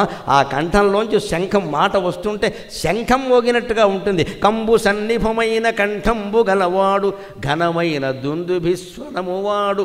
వర్షం కురిసే ముందు దుందుభి మేఘాలు ఏకంగా ఉరుములు ధ్వని చేస్తాయో అటువంటి స్వరమమ్మ. శత్రువులు అదిరిపోవలసిందే ఆ శబ్దానికి, ఆ ధ్వనికి ఖచ్చితంగా. తిన్ననై కనుపట్టు దీర్ఘబాహులవాడు. ఉత్తమ పురుష లక్షణము అంటే మగవాడు నిలబడి ఉంటే చెయ్యి చాపితే మోకాల దగ్గరికి రావాలి. ఇంటికి వెళ్ళాక చూసుకోండి, ఇప్పుడు కాదు. ఇప్పుడు చాపితే నాకు పెడుతుంది, కూర్చున్నాను కాబట్టి పాదాల వరకు పెడుతుంది. అది కుదరదు. ఇంటికి వెళ్ళాక అద్దం ముందు నిలబడి మీ ఆవిడ ఎదురుగా ఉండగా ఆవిడని కొలవమని చెప్పి చూసుకోండి. చెయ్యి చాపితే మోకాల వరకు రావాలి. వారిని ఆజానుబాహు అంటారు, లేకపోతే జానెడు బాహు అంటారు.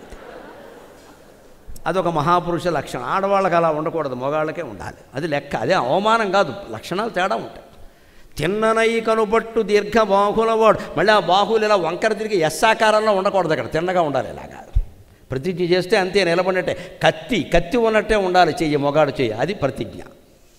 అందుకని కిందనై కనుపట్టు దీర్ఘబాహులవాడు ఘనమైన పీన వక్షంబువాడు. రాజకుమారుడు రాముడు ఎన్నో యుద్ధాల్లో పాల్గొంటాడు. శత్రువులు కత్తులతో నరుకుతారు, బాణాలు వేస్తారు, గదలతో కొడతారు. అన్నిటికీ తట్టుకునే వక్షస్థలం ఉండాలి. ఘనమైన పీన వక్షంబువాడు. ఆయన వృత్తిని బట్టి ఆకారం ఉండాలి. ఇక్కడ మాబోటిగాడికి కంఠం బాగుంటే చాలు, ఈ వక్షస్థలం ఎలా ఉన్నా ఒకటే. మమ్మల్ని ఎవడో కత్తులు ఎట్టు కొట్టాడు ఇక్కడ. ఆయనకు ఉండాలి, ఆయన యుద్ధం చేస్తాడు కాబట్టి. అందుకని ఘనమైన పీన వక్షంబువాడు. అక్కడి నుంచి ఇంకొంచెం కిందికి దిగుతున్నాడు. ఘనమైన పీన వక్షంబువాడు తిన్ననై కనుపట్టు దీర్ఘబాహులవాడు ఘనమైన పీన వక్షంబువాడు పద్మరేఖలు గల్గు పదయుగంబులవాడు. ఇవి చెప్పడంతో ఆవిడ నమ్మింది. అయ్య బాబోయ్, ఇవి కూడా తెలిసాయంటే రామచంద్రమూర్తి పడుకున్నప్పుడు కూడా పాదాలు చూశాడనమాట. ఈయన ఖచ్చితంగా పాదసేవకుడే. ఆయన పాదాల్లో పద్మరేఖలు ఉన్నాయిట. చక్రవర్తి కాబోయేవాడికి పద్మరేఖలు ఉంటాయి. ఆ పద్మరేఖలు ఉన్నాయి అంటే చక్రవర్తి అవుతాడు ఖచ్చితంగా. వాళ్ళ ఆవిడ పద్మ అయి ఉండి 4 రేఖలు గీసేస్తే దాన్ని పద్మరేఖలు అనరు. మా ఆయన చక్రవర్తి అవ్వాలి అందుకని నేను గీసేసే అంటే కుదరదు. ఇక్కడ నువ్వు పద్మైనంత మాత్రాన రేఖలు కుదరవమ్మ, సహజంగా ఉండాలి. అరికాల్లో ఉండే చక్రాల్లో ఉండాలి, పద్మాల్లో ఉన్న తామరపు రేకుల్లా రేఖలు ఉంటే వాడు ఖచ్చితంగా రాష్ట్రానికి ముఖ్యమంత్రి, దేశానికి ప్రధానమంత్రి అయిపోతాడు. ఈవేళ కాకపోతే రేఖైన మహారాజు ఛాయ. ఆ పద్మరేఖలు చెప్పగానే ఆవిడకి అనుమానం. ఇవేళ చూశాడు, ఎప్పుడు నడుస్తాడు కదా, అరికాల్లో ఉండే రేఖలు ఎలా కనపడతాయండి అంటే పడుకున్నప్పుడు చూసి ఉండాలి. పడుకున్నప్పుడు హనుమంతుడు ఎందుకు చూస్తాడు, అనుమానం వస్తుంది కదా చూసేవాళ్ళకి పడుకున్నప్పుడని. అంటే ఆయన పారసేవ విడిచిపెట్టకుండా చేశాడు కిష్కింధ కాండలో. రాముడు దొరికినప్పుడల్లా నడిచి నడిచి అలసిపోయావయ్యా పాదసేవ చేస్తా అన్నాడు. ఆ పాదాలను నొక్కడంలో అరికాల్లో ఉండే పద్మరేఖలు కనబడ్డాయి. పద్మరేఖలు గల్గు పదయుగంబులవాడు, అవి సీతాదేవి కనబడ్డాయి. ఆవిడ పాదసేవ చేసేది, భార్యాభర్తలు కదా, ఒకరి పాదాలు ఒకరు గుర్తే. అవసరమైతే వీరి సేవ వారు చేస్తారుగా, అభ్యంతరమే ఉంది. అందుకని తెలిసే పదయుగంబులవాడు. అంతేకాదు ఒక వీరుడికి ఉండే లక్షణం, అందున విలుకాడుకు ఉండే లక్షణం, అది కూడా మొల్ల రాసిందండి. మొల్ల గురించి ఒక మాట చెబుతా ఆనందంగా. ఆవిడ కుమ్మర కులానికి చెందిందండి. ఆ కులానికి నమస్కారం, ఆ జాతికి నమస్కారం. భారతదేశంలో ఏ కులాన్ని అవమానించడానికి వీల్లేదు. అందున ఆవిడ వితంతువు, బాల్య వివాహం చేసుకుంది, వితంతువు అయింది. ఆతుకూరి మొల్ల, కుమ్మరి మొల్ల అంటారు. ఎంత మహాకవయిత్రి. నా జీవితాన్ని మరో ధ్యాస లేకుండా, భర్త పిల్లలు అనే ధ్యాస లేకుండా రామాయణ రచనతో పునీతం చేసుకుంటానని చెప్పింది మహాసాధ్వి. అలా పునీతం చేసుకుంది. మొల్ల రామాయణం. ట్యాంకు బండి మీద ఆవిడ విగ్రహం పెట్టారమ్మా, మొల్ల విగ్రహం. అంతటి సాధువులు భారతదేశంలో అష్టాదశ వర్ణాల్లో ఉన్నారు. నా దేశంలో పుట్టిన ప్రతి కులం వారికి నమస్కారం, ప్రతి మతం వారికి నమస్కారం. ఎవరిని తక్కువ చేయడానికి వెళ్ళలేదు ఇక్కడ. ఆవిడ జీవితం అంటే ఒక గ్యాప్, ఒక భయంకరమైన విరామం వచ్చినప్పుడు ఆ దుఃఖం నుంచి బయటపడి జీవితాన్ని సార్థకం చేసుకోవాలి. ఏదో పక్క చూపులు చూసుకోవడం కాదు ఇక్కడ.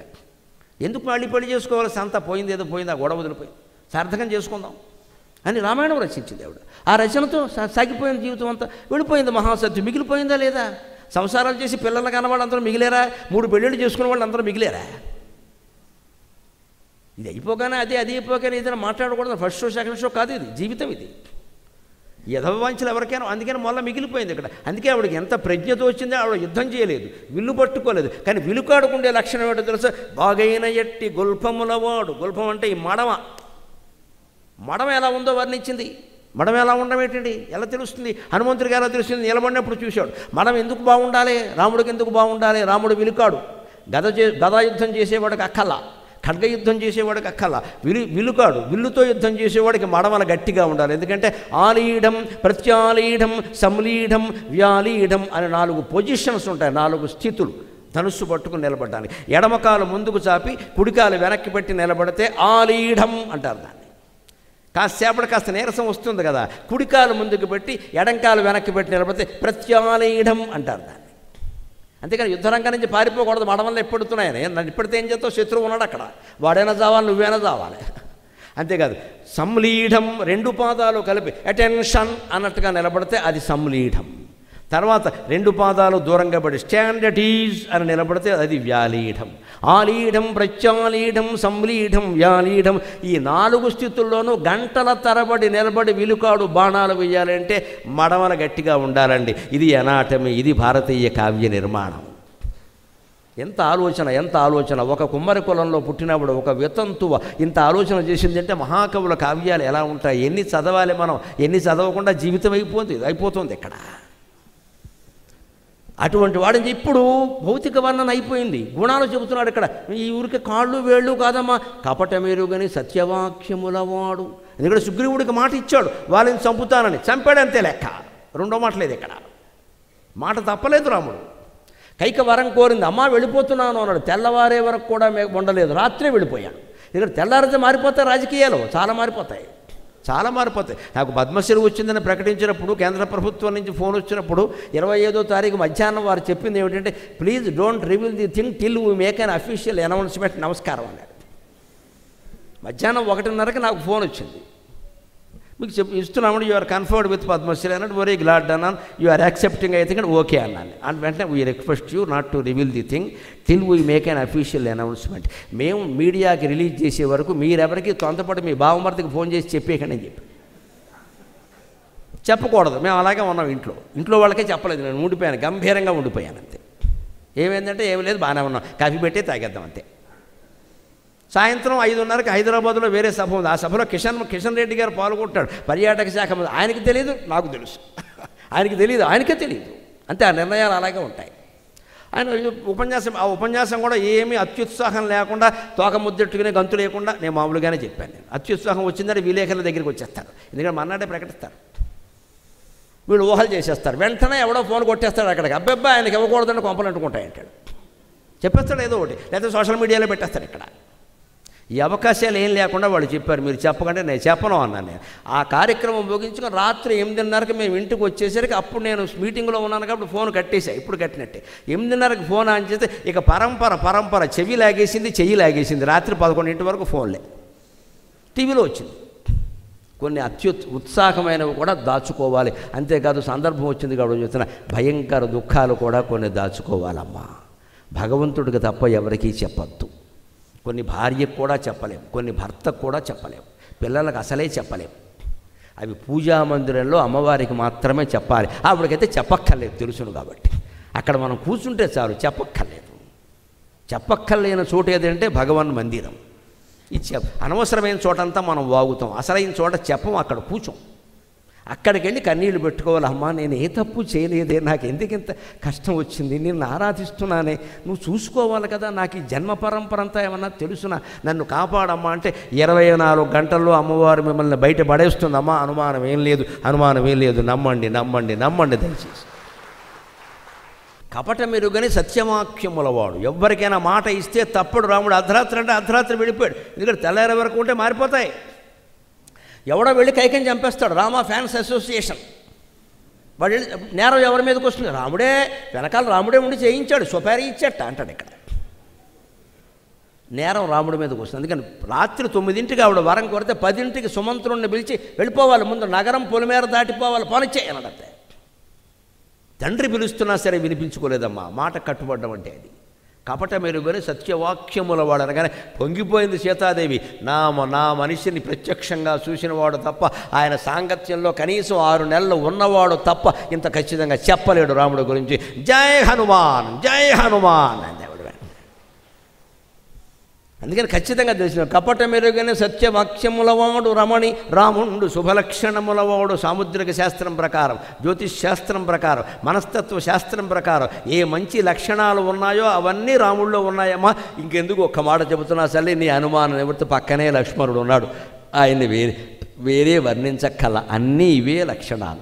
ఇన్ని గుణముల రూపింప నెసగువాడు వరుస సౌమిత్రి బంగారు వన్నెవాడు. అన్నీ ఒకే లక్షణాలమ్మా. కాకపోతే ఆయనేమో నీలమేఘశ్యాముడు కాబట్టి కాస్త నల్లగా ఉంటాడు, ఈయనేమో బంగారపు రంగులో ఉంటాడు, అంతే తేడా. కానీ నిజమేనయ్యా, ఖచ్చితంగా మా మరిది గురించి మంచి మాటలు చెప్పావు అని అమ్మవారు సంతోషించింది. ఆ తర్వాత ఇంకా వాళ్ళ మధ్య ఎటువంటి సంభాషణ జరిగిందో, తర్వాత లంకలో ఇంకా ఏం విశేషాలు జరిగాయో రేపు చెప్పుకుని మనం రేపు పూర్తి చేసుకుందాం. మళ్ళీ 6 గంటలకి, రేపు 5:30 గంటలకి ఇక్కడ కలుద్దాం. అంతవరకు తెలుగులో మాట్లాడదాం.